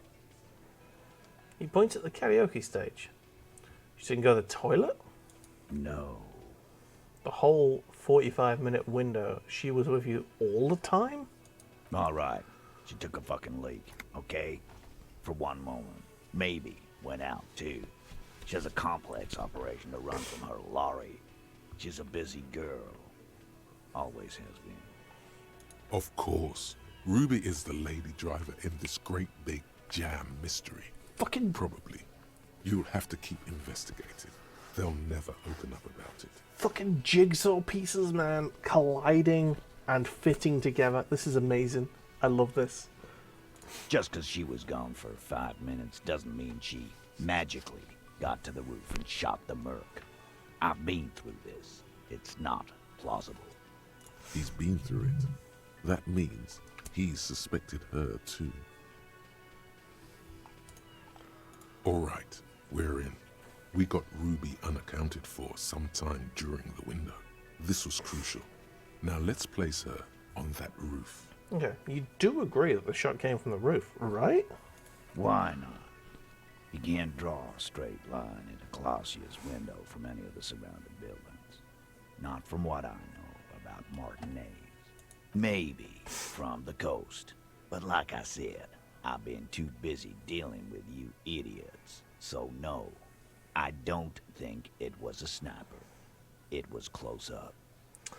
A skilled Sambo artist could have climbed the outer wall like a spider. Garbage. It wasn't a Sambo artist call. I've been doing this for 10 years. Let me give you a lesson. Boys. It's never a Sambo fighter, and it's never a bullet-bending sniper. Or ghost. It's never a ghost either. Don't worry, we've got better than that. Okay. There's a secret route in the kitchen that leads straight to the roof. How? He looks sincerely curious. Through what looks like an abandoned pinball workshop. People say there was a pinball arcade here. Sometime before the hostel. What was it called, Theo? East Delta Pinball Arcade. Weird place. Went bankrupt. Okay, but how'd you get up? There's no room for a staircase in this building. Or an elevator, for that matter. The elevator is outside the building. It's an old dumbwaiter, used for moving pinball machines up and down from the workshop. From there, a door leads straight out to the roof. You can just step outside. Ruby could have gone up, shot him, come down. All under 7 minutes. That's quite the theory. We need to have a look at that secret passage, boys. I'm on it, boss. Right when the law clears, me and Angus are going up there. It's a dumbwaiter, not an industrial lift. How about I go instead of... Just now. You got something else to back this route up? Or is that it? Have we firmly established Ruby could have had access to the roof where the man was shot? Firmly doesn't go well with could've. There's a route to the roof. Me and the boys need to check it out. That's what we've established. Okay. But a route does not put that bullet in his head. A gun does that, and Ruby doesn't carry one. Okay. She could have gotten one. Phase 2. Murder weapon. Get a gun in her hand. If not that, then at least a shadow of a doubt. In the shape of a gun. Guys, this is Revachol. Anyone could get a gun. Look, fucko. Ruby and I are pretty tight. She would have showed me the gun if she had one. She knows I love guns. Yeah, everyone knows Glenn loves guns. I don't know, Glenny. Ruby's a little secretive, isn't she? Wasn't like she told you every little thing. Look who's finally speaking. Ratty's been uncharacteristically quiet since you started theorizing. Well, maybe Ratty. he has something to gain from implicating her. I think he does. Come on, guys. She's one of you. Of course she's carrying. You all are. Or... Clancy said Ruby takes care of things. You don't do that without a gun in Revachol. I'm going to do the top one, because that gives the guy who had a gun an out. Maybe. Nah. This kind of heat is not easy to come by. It took us some time to get gunned up to where we are now. Still, he's thinking about it now. Mm-hmm. And he knows gunning up has nothing to do with this. I've analyzed the bullet. It was jacketed. So... The man shrugs and looks at you. So it had to come from a breech-loading rifle. Military grade. Not even you militia monkeys have those. This goes against your everyone has a gun theory. If it was military grade, how'd Ruby get it? Just because it's rare doesn't mean you can't get it. Carl, that's exactly what it means. That wasn't strong. Meh. Show them the antique rifle. There are weapons like this just lying around in Martinez. That looks antique. A Belle McGrave. It's inoperable. Where'd you get it? There's a cellar under the bookshop. It was hidden there, with others just like it. 20, maybe 30 rifles, Titus. Also broken, but still, there were too many. And there must be other caches too. God damn it. We need to close that dump down for good. That's a goddamn breech loader, too. Find one that works, and you got a military-grade weapon that shoots jacketed ammunition. He shakes his head. We got him on the rope sleds. He sees it. This is coming together. He must. The local pawn shop sold my lost gun to a woman. Maybe it was her. You lost your gun? What an idiot! Tell me, did you lose it before the murder? It was a joke. Sure. Take your sorry ass out of here. Ruby did. Stop thinking about your lost gun, damn it. You'll get a heart attack. Oh, my health has gone down. This was merely a thought exercise. He did not lose his gun. Let's move on.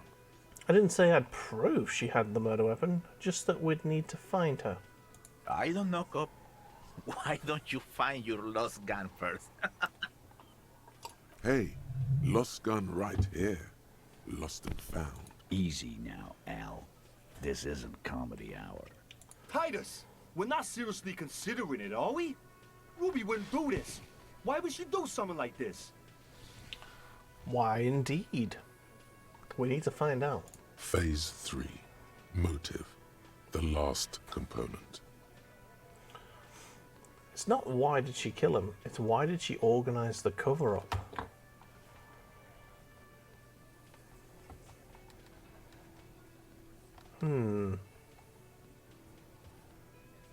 And I suppose you have a theory on that.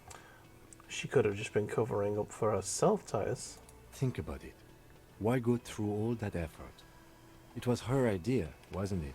The hanging. You went along, but she suggested it. She had, like, a fully formed plan and shit. Right when she came back downstairs. Just like you would if you'd fought through a crime. Hey? Hey? Really, Shanks? Claudia wanted to talk to another girl, that's all. She was just the first one up there. I could have come up with that plan if I'd have been first. Time for a logics demonstration.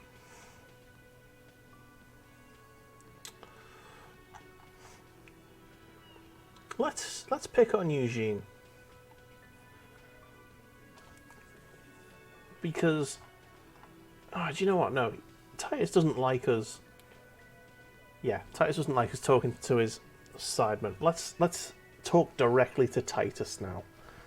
Let's direct so. Titus, let's assume you killed him. You're on thin ice here, asshole. It's a thought exercise, Titus. Think. You kill him. Get up there. Shoot him. Get down. Would you prefer to go on trial with your men as part of a lynch mob, or alone for cold-blooded murder? Alone. I don't drag my men into shit with me. If she used us, then that's a serious violation of the Hardy Code, boss. But she didn't. She would never do that. Why aren't more of you defending her? This is fucking stupid, Titus. We'd split the group. Cut them right down the middle. Yes. Glenn, I thought the same thing when she skipped town and left us in this shit.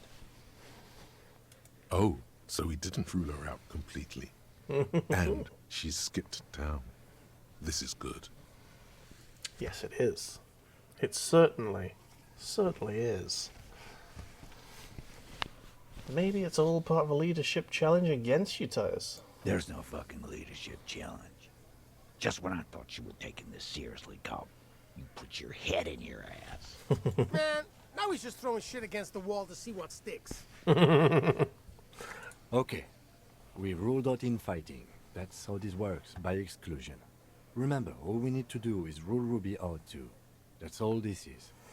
Titus, you would have to see things to add. You have to see things don't add up. We need to talk to her. Silence. He looks around the room.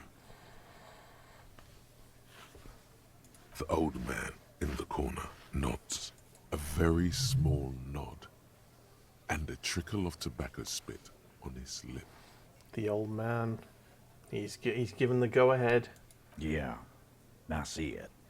There's one more thing I've been wondering about. Ever since you asked me where she is. Add it to your list of suspicions, if you want. I don't know where she went. She just got up and left. Got real scared, too. Wouldn't tell me where. However hard I asked. Wanna know why? Why? She was afraid I would tell you. Maybe she was right. By now, I probably would. Mm-hmm. She knew there's evidence on her, and she knew we'd find it. This is typical suspect behavior. Why fleeing is always incriminatory. Perhaps. Ask her if you find her. It won't be easy, though. She made sure of that. When did she leave? Friday afternoon, when you first arrived. I got word the RCM was in town. Then she came in to see me. Told me she was leaving. That's when we had our little conversation. What was she scared of? I told you. You. Me is in the RCM? No, you. As in the cop with the sideburns and the disco clothes. Oh god, there's some interesting things here. No wonder she's afraid. I have come to declare the ending of all of the human experiment. I'm sorry. God, why does everything flee at the sight of my shadow? I have no idea why she'd be scared. I'm just a normal cop with regular thoughts in his head. Okay, I'm going to do the middle one. I'm sorry. God, why does everything flee at the sight of my shadow? It seems you have that effect, especially on women. Thanks. You know, when I first saw you limp in here, I thought she was paranoid or sniffing her own supply. But now I'm not so sure. What else did Ruby tell you? She said you have a funny taste in clothes, and that you won't stop. Won't stop? Until you have something on her. She said she's heard of you from Jamrock, that you're a human can opener, that you play suspects against each other, open them up, like cans. And she was right! Fucking hell. Titus, did he just... Open Angus up like a can? Yes, he did. Now, we can whine about it, whack him, or we can go on with our lives. I'm having a go on with our lives kind of day, Al. How about you? Silence. He nods. Is this true? Am I a human can opener? Anything else? Anything? Yeah, there was something else. She wouldn't tell me, though. I could see she wanted to. It was burning on her lips. Okay. This called Titus. This called Pete. But she was too scared. Scared? You should be too. A strange fear creeps over you. A metallic taste in your mouth. Change the subject. Do you have any clues on where Ruby went? She's not far. We know that much. She didn't take her lorry, so she's on foot. Okay. Good fucking luck, man. She knows this place like the back of her hand. You'll never find her. Yeah, Al. And we won't either. She's not really a hardy candidate anymore, is she? She's not, Glenn. Damn. Have you looked for her? A little. On the coast. Where have you looked for her? More precisely, on the coast, past the waterlogged. She's not here, so I'm thinking she's there. Who's doing this looking? They're all here. You're all here. Who's out looking? Lizzie needed some air. The gardener. But she went to tell Everard. You're a smart cop, but you're a stupid person. No one goes to tell Everard anything. If he has to know, he has to know fast. It's called a radio, you believe. The gardener may have played you a game when she stormed out. She has her own plan. Mm-hmm. Can I tell you where on the coast I should... can you tell me where on the coast I should start looking? Sure. There's some shit houses there. A cinder block town. Fisherfolk there refuse to unionize. So, that's one place we haven't looked. Okay. I hear they have a shack where junkies sometimes crash. Time for you to step up. We will start there. One more question. What does Ruby look like? Boyish. Hair's red. Dyed. She looks like a lorry man. Okay. It's not much, but it'll do. It'll have to. Puts a hand out. I'll shake it. His grip is firm and reassuring, like holding a piece of unpolished granite. He's been very Not helpful. just granite, tightly packed RCM Sergeant material. Nice.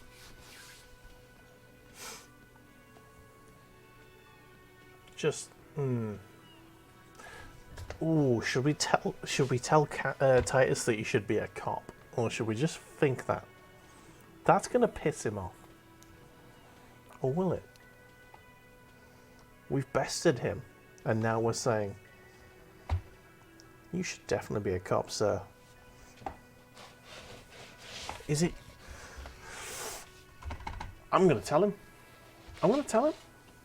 You should be a cop, Titus. When are you gonna get it through your dumb head? I already am. I just wasn't sure you were. And he still isn't. People aren't afraid of good cops in the way Ruby was afraid of you, he thinks, then turns back to his men. Oh, here we go. Got a fort thing going on. Overproductive honor glands. Here it is. It's titled Honor for the Brave and goes, I have no family. I make honor my family. I have no home. I make bravery my home. I have no desire. I make dignity my desire. I have no friends. I make humility my friend. I have no enemy. I make dishonor my enemy. This is my vow of honor for the brave. I am brave. Something like that. It's not the words that matter. It's the honor. Sweet! Honor cop. Learning cap for authority has been raised to 5. Shit, yeah. Okay, what's this gun? Ooh, got -1 to visual calculus and authority. Oh shit, -1 to empathy, thinks he's a hustler or something. I've got lots of minuses going on.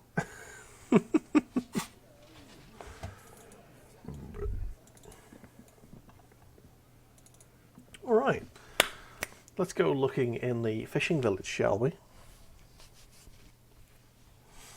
Fishing village, let's go and have a look. Fishing village. Ooh, actually Cindy. We had to speak to Cindy about something, didn't we? Let's have a look at the journal.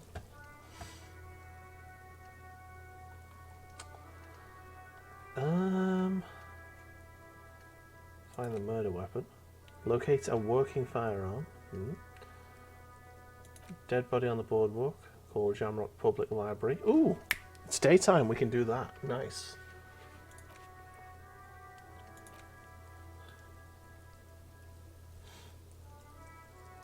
She must know something. Ah, when Kim's not around, I need to speak to Cliff. Yeah. Find the armoured gloves. Ah, armoured gloves. There you go. Cindy's got the armoured gloves. That's what we're after. Let's fucking do this.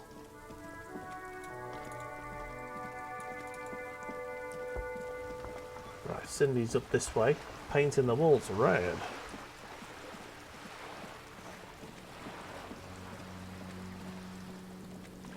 Ooh. Hang on a sec. The boat's gone. Let's just... There we go. There.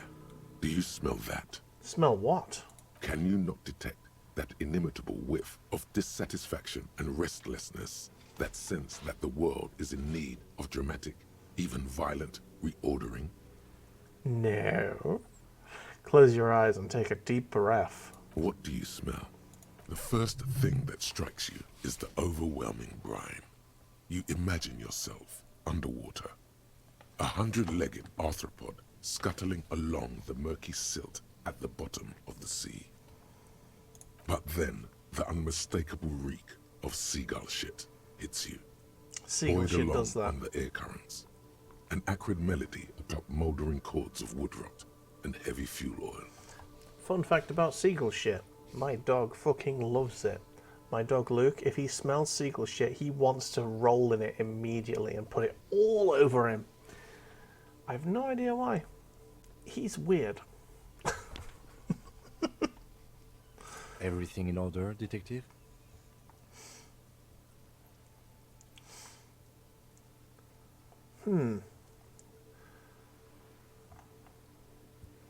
Just taking in the afternoon like air like a normal detective. There's a lot to take in, isn't there? Without a doubt. Your politico-olfactory cortex doesn't deceive you. The smell is coming from that balcony over there. You mean Cindy? Certainement. A precocious communist youth. A symbol of a kinder, more hopeful future. Now's your chance to establish contact with your revolutionary brothers and sisters. This could be an inn. We could make friends with her through communism. And then we could get the metal arms of justice.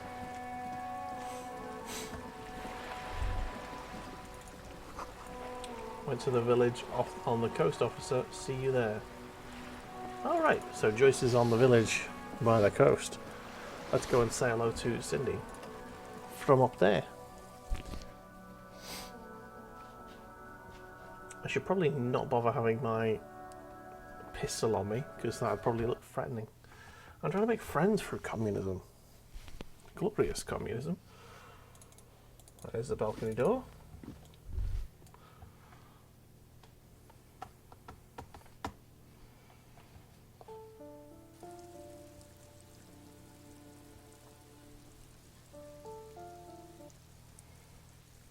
And go. There we go. Hello, Cindy. Cindy the Skull, who has Hello again, what officers. looks like Have you come to admire my mural? attempt to establish a hey sister, let's talk politics for a minute. And what do you know about politics? I'm looking for comrades to help me fire out the great Mazovian sausage grinder. Will you help me? The girl erupts in a cackle that seems like it should belong to a much older woman. Oh, that's very nice. The little piggy wants to make sausages. Out of what? His little piggy friends? Don't worry, Kim, I would never make you into a sausage. It was not a concern of mine. Sure. I know someone who'd love to talk that ideological stuff. You're looking for Steban, a right communist who runs a mega cool and very secret meeting. Okay. Do you know where to find him? I might. Will you tell me? No. The lieutenant let slip a sigh that seems to suggest this turn was utterly predictable.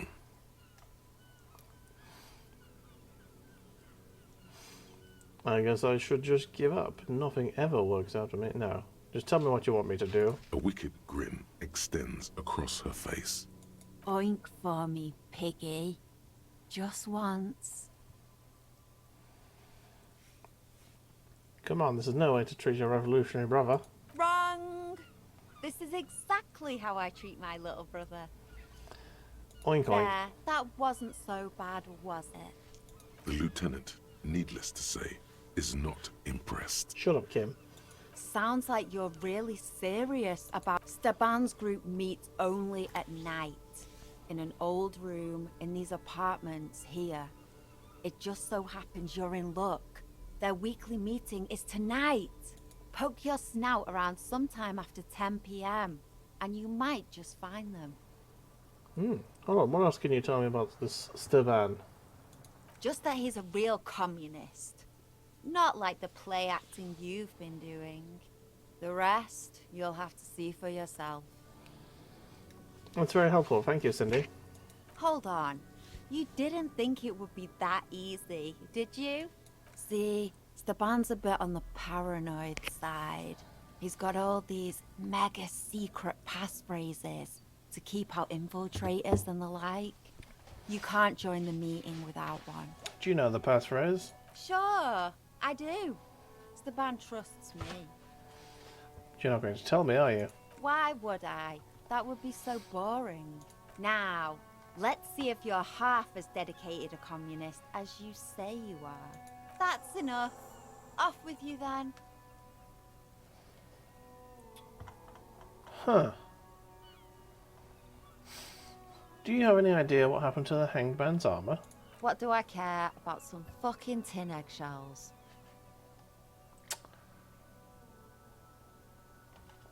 Come on, sit. Wait, don't you want to know how I knew to ask for you? Not particularly. I want to keep this as brief as possible, you see. I want to return to painting the world red. Okay, tell me what you know then. I think you didn't hear me. Why would I care? Isn't armor art? Art for the body? Alright, Piggy. I'll give you this one. I saw a little girl in the fishing village running around with military-grade handwear. Look cute as hell. That's all I needed to know. Thank you. Catch you later, Sydney. Everything, all doors lead to the fishing village. So let's fucking go there.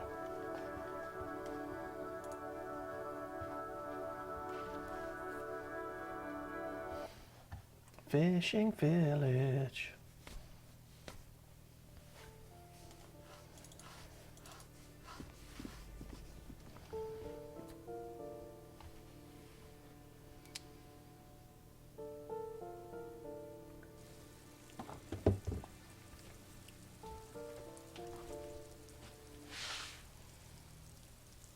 I do enjoy the soundtrack on this. I just wish that like YouTube wouldn't content ID it so much.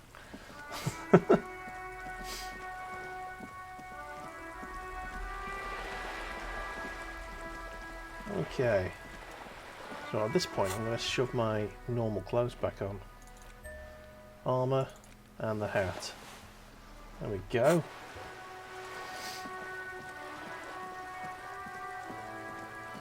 Oh shit, Hobocop is useless without his bag of glory and his crowbar of justice. There we go. Now we are truly Hobocop again.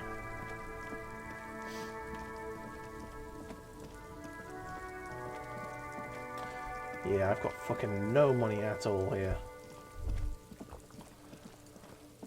I need to figure out how I'm going to get some. Otherwise we're going to have to bunk with the old lady. Ah, we can refill the traps while we're here. Or check them out at least. The trap is full of locusts, but they seem weak and unhealthy. A few lie on their backs with their legs twitching. Still no phasmid. Alright. Well, we know there's a shack near here, so this might be the one they're talking about. Let's have a little check in here.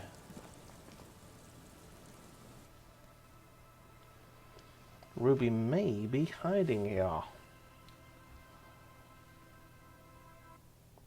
Or maybe not.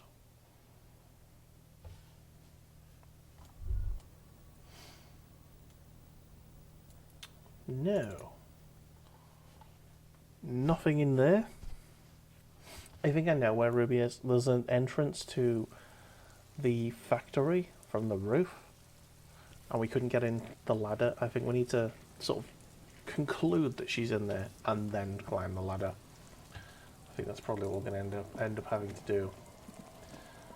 Well, let's approach the mother first, I think. Let's go and speak to the mayor. Because we know whose mother it is. Hello. The waves are beginning to die down. Look at those little bastards. Simmer down. Simmer down, bastards. That's my motor carriage in the sea, by the way. Oh. That's good to know, I guess. Why is it in the sea? It was an accident, I'm sorry. This calls for a funeral, if you ask me. You suggesting we honour the carcass of my former motor carriage? Aye. Feels deserved, don't you think? Falling in the line of duty like that and all.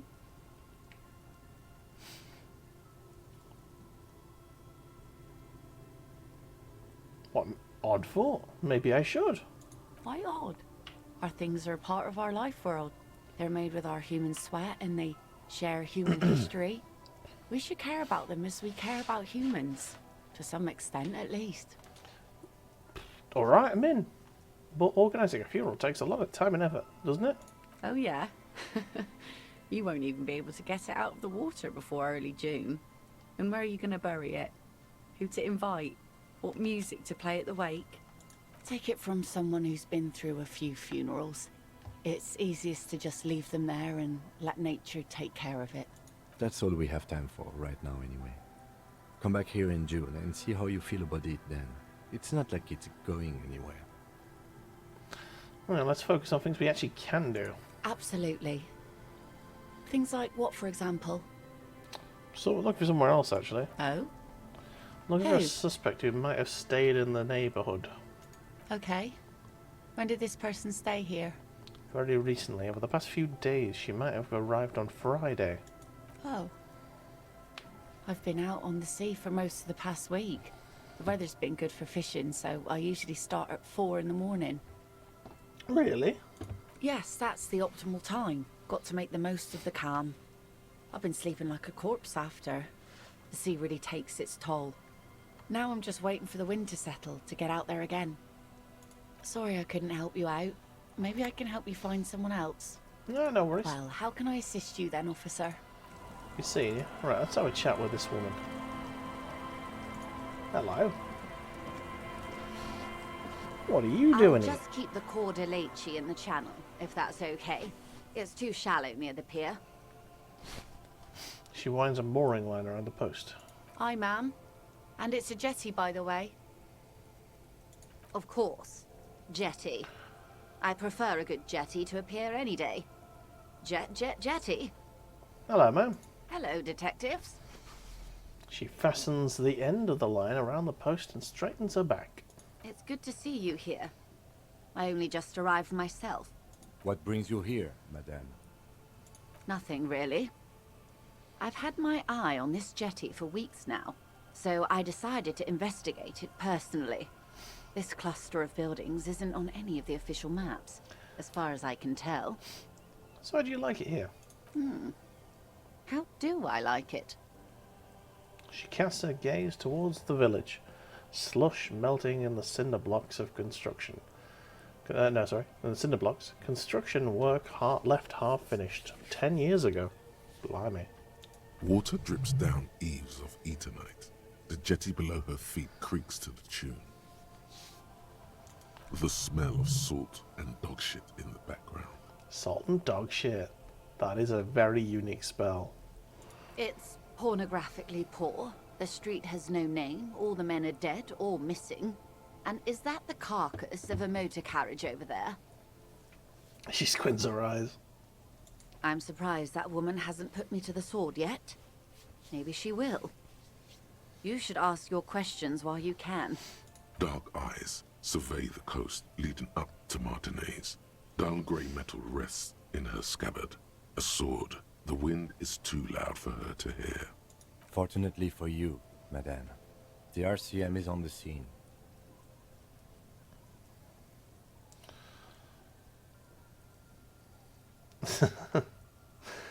That is an excellent line. You're in no danger. The working class have no idea what's happening to them. Try not to be scared. This is just how the real city looks. Yeah. Oh, I'm not frightened, officer. I'd never... You would never what? She leans against the railing, looking up at the grey sky. Above you, there forms a quilt of altocumulus clouds, twisting into each other. The wind tugs and stretches them over the bay. Their cloud shadows slide over the ruins of Revachol West. Wherever they pass, the temperature drops slightly, but perceptibly. Do you know how they discovered this place? This island?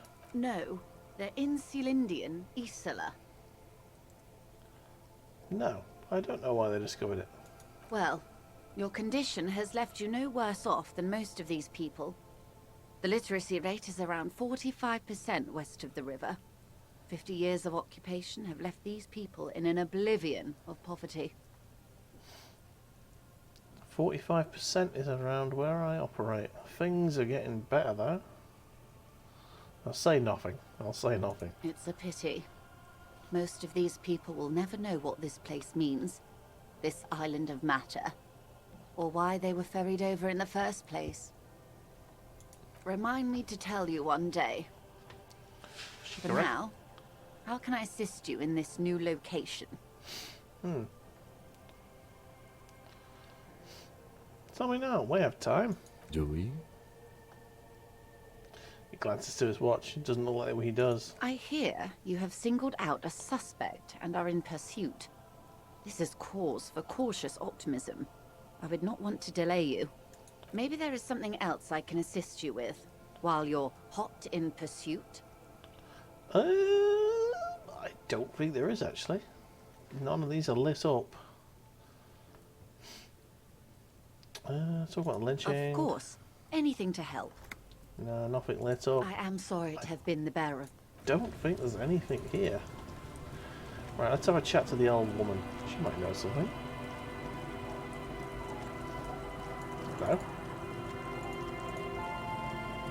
A policeman. What can our village do for you? Have you seen a red-haired woman named Ruby on the coast? Nay, I haven't seen anyone lately.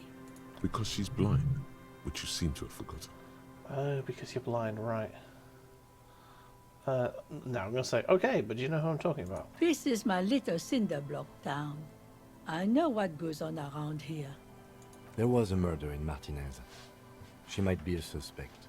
We would appreciate your help. Would you now? I know how this world works, and it doesn't work when people tell on each other.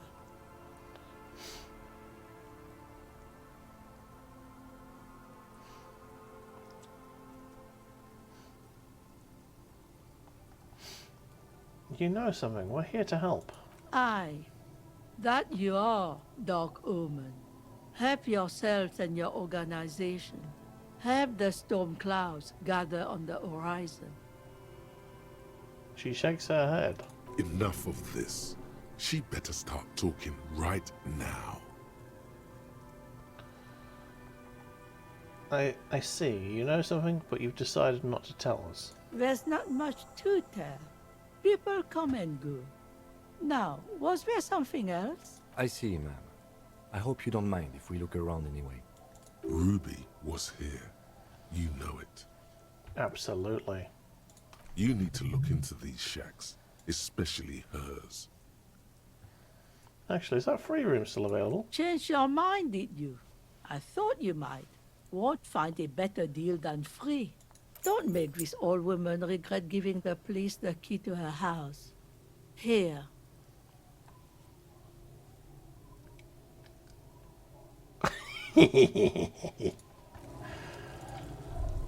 Let's go inside the house and see what we see.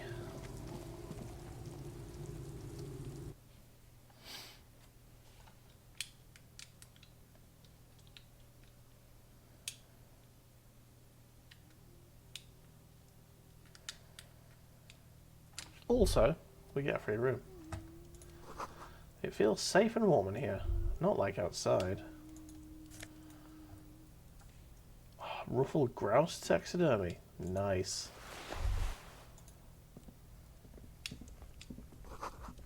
Industrial coal pellets burn with an orange glow. Is that the phasmid? It looks like the phasmid, leaning against the wall.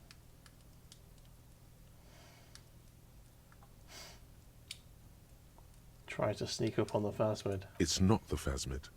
It's not even organic. It's a fire iron. How disappointing.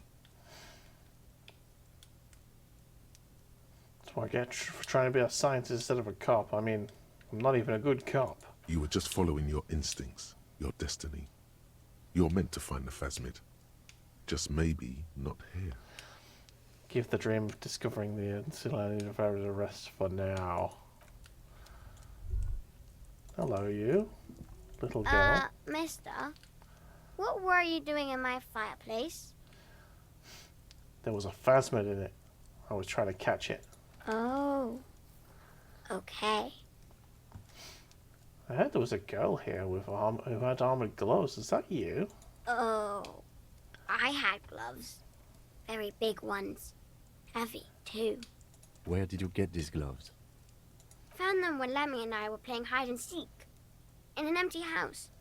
Where no one lives. I think someone hid them there.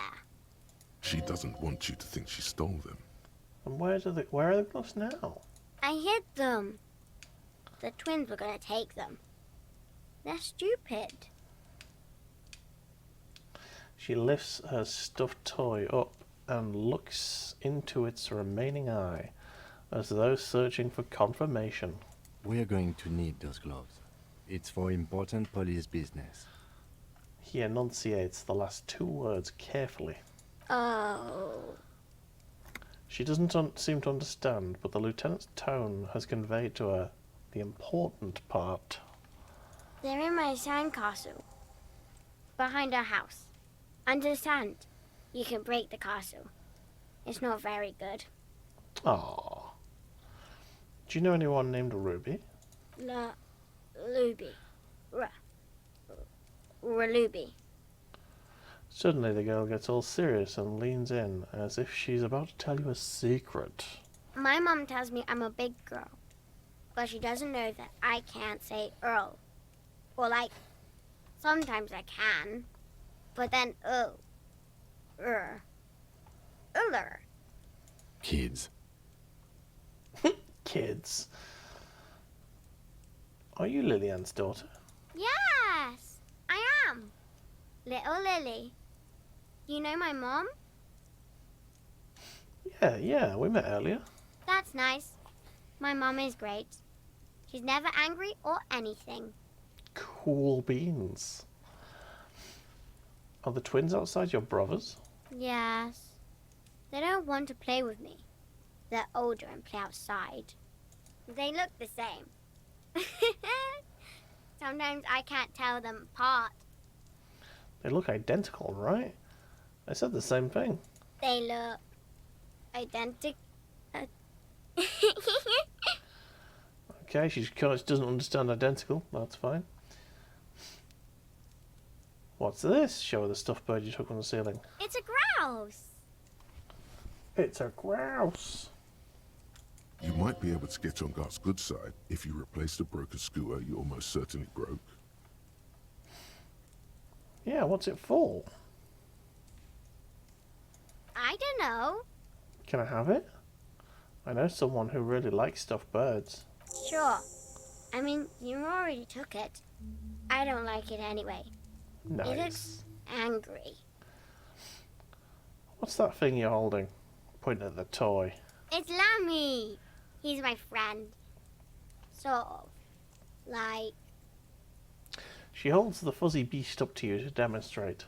Lambie is a stuffed lamb that, admittedly, has seen better days. One of the eye buttons is missing, and the fur is tattered in several parts. Okay. Well, pleased to meet you, Lammy. Lammy usually doesn't like strangers. But you're also fuzzy, like Lammy. Oh, thank you. I'm fuzzy, apparently. Cool. Bye! Cool beans. Well, might be able to get some money off the next room. But, money off is still money. And I have no money.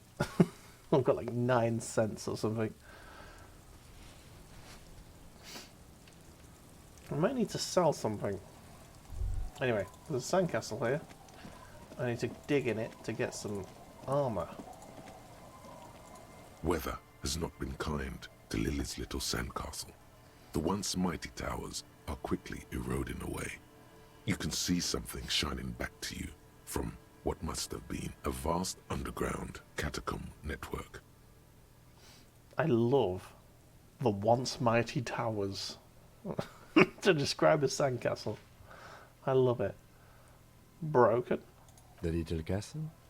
The reigning lord must have come upon some really tough times to let it sleep in such decrepitude. Reach into the catacombs and pull out the shiny object.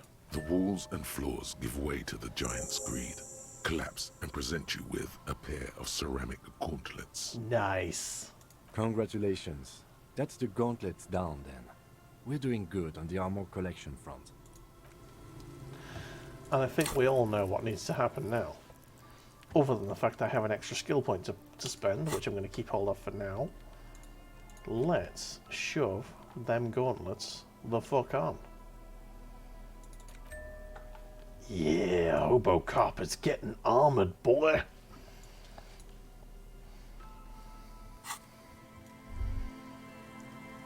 Okay.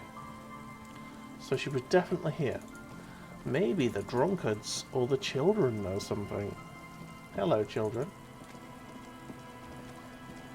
The scruffy-haired little boy kicks a stone while the other watches him do it. Kids, have you seen any bad people around? What bad people? One of the twins looks up, his mouth slightly open. I don't think questioning 4-year-olds without their parents present is going to crack the case. Okay. Is little Lily your sister? Yes. Okay. Yes. Okay, that didn't work out. That lead did not pan out.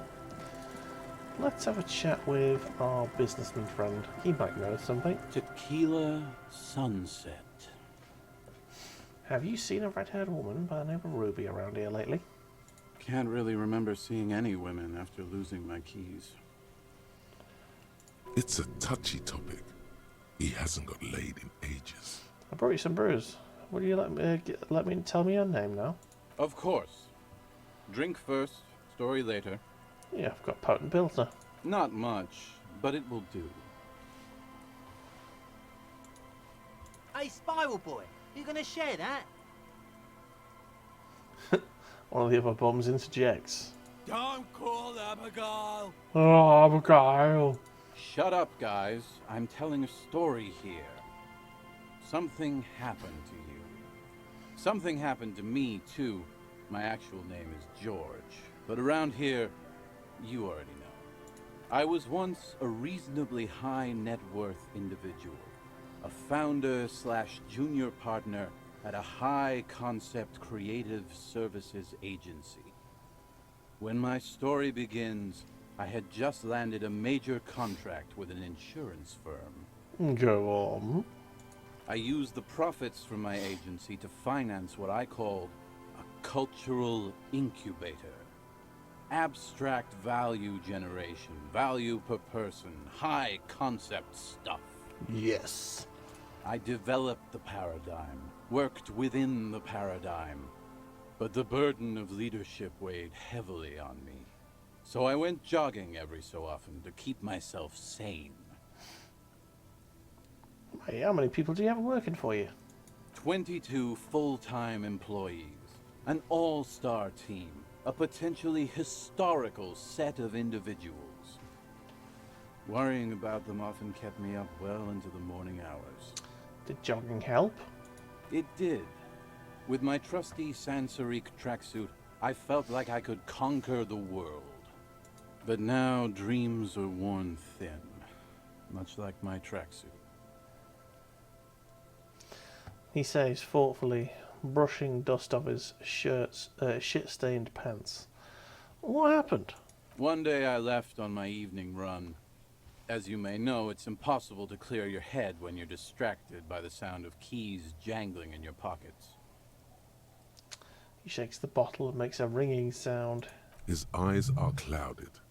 His dilated blood vessels encircling his irises like stinging brambles. So I removed the key ring and put the keys for the front gate and the apartment into different pockets to stop the jangling, you see? At least, that was the plan. I was halfway done with my usual lap when it started to rain. The reality situation became very wet, very quickly. How wet are we talking exactly? Wet, okay? It was raining really hard. There's a trace of derision in his voice. I made my way back home and discovered that I didn't have the key to the front gate. I'd mixed it up with the key to the letterbox, which was useless. Naturally, the situation required me to climb over the gate, which I did. There was no climbing down because I slipped and landed on my ass. Ouch. Ouch indeed. Reality was looking rather grim just then. Me lying on my ass in a mud pit in the middle of a heavy shower. But when life knocked me down, I always got up. So I made my way across the yard. Standing in front of my apartment door, fumbling with my pockets, I realized that I'd also forgotten my apartment key. You've got to be shitting me. I wish I were, Tequila. I wish I were. Instead of my apartment key, I'd taken the key to the office. Okay, so what happened next? I rang my neighbor's buzzers. It was late, and most of them didn't even answer. Those who did assumed I was trying to sell them something and hung up before I could even explain the situation. People are naturally wary of ad men, you see. One moment someone chats you up, 5 minutes later you've bought a box of edible lingerie and a strap-on. I don't begrudge them, especially since I was known to be one of the best. He pauses meaningfully. Just then, I experienced a moment of clarity. I still had the key to my office. I could wait out the storm there. But when I reached my office, I remembered that I'd asked one of my producers to change the locks that day.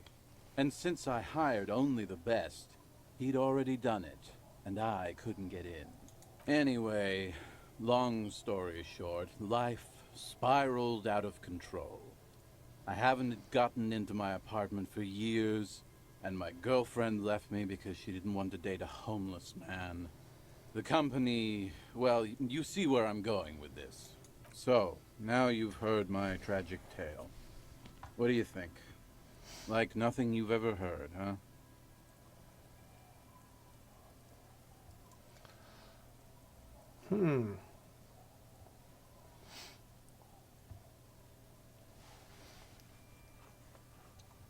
What do we say here? There's this black point in the world. A hole. It's already claimed the entire commercial area. Nah, let's not centralize everything. Is that it? I feel there's some steps missing. Tequila, I've thought about this series of events for a long time. If there was anything else to it, I would have thought of it by now. Why didn't you go to the authorities? Well, at one point they came to me, but, you know, I didn't have any ID on me. So they tossed me in jail for 2 days. I can't say it increased my faith in the RCM. No offense, gentlemen. You do realize this is all your own fault. I don't remember you being such a dick before, Tequila. He takes a slow, despondent sip from the bottle, and looks out from across the bay towards the skyscraper's Love Delta. That doesn't mean you're wrong, though. Anyway, that was all the tale one bottle gets you. Almost empty, this one. Have you got any more stories? I do. But as you can see, my fuel tank is running quite low. If you catch my drift. Alright. Geez, I already gave you some. I don't want to keep you doing that. Don't do it now. Then I can't keep on telling the story. Alright. Let's see if this fella's got any info. The legend! He's back! Nope, he doesn't know anything. Do you know anything? Man on the floor? Abigail. Have you seen any women around here lately? Abigail? Abigail, where are you? Why shouldn't I call Abigail? He snorts and beckons you to lean in closer. Lean in. Don't call Abigail. Don't call Abigail. Let's be a total dick for a bit. Hey, I'm on an important official investigation. I demand answers to my questions. There's no use in yelling at drunks. He's barely holding it together. The drunk man starts coughing a really disgusting, hacking cough. Ooh. Right, let's walk away. Okay.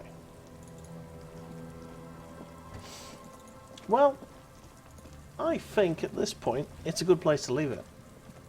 So, I'm going to do a quick savey save. Happy days. And, yeah.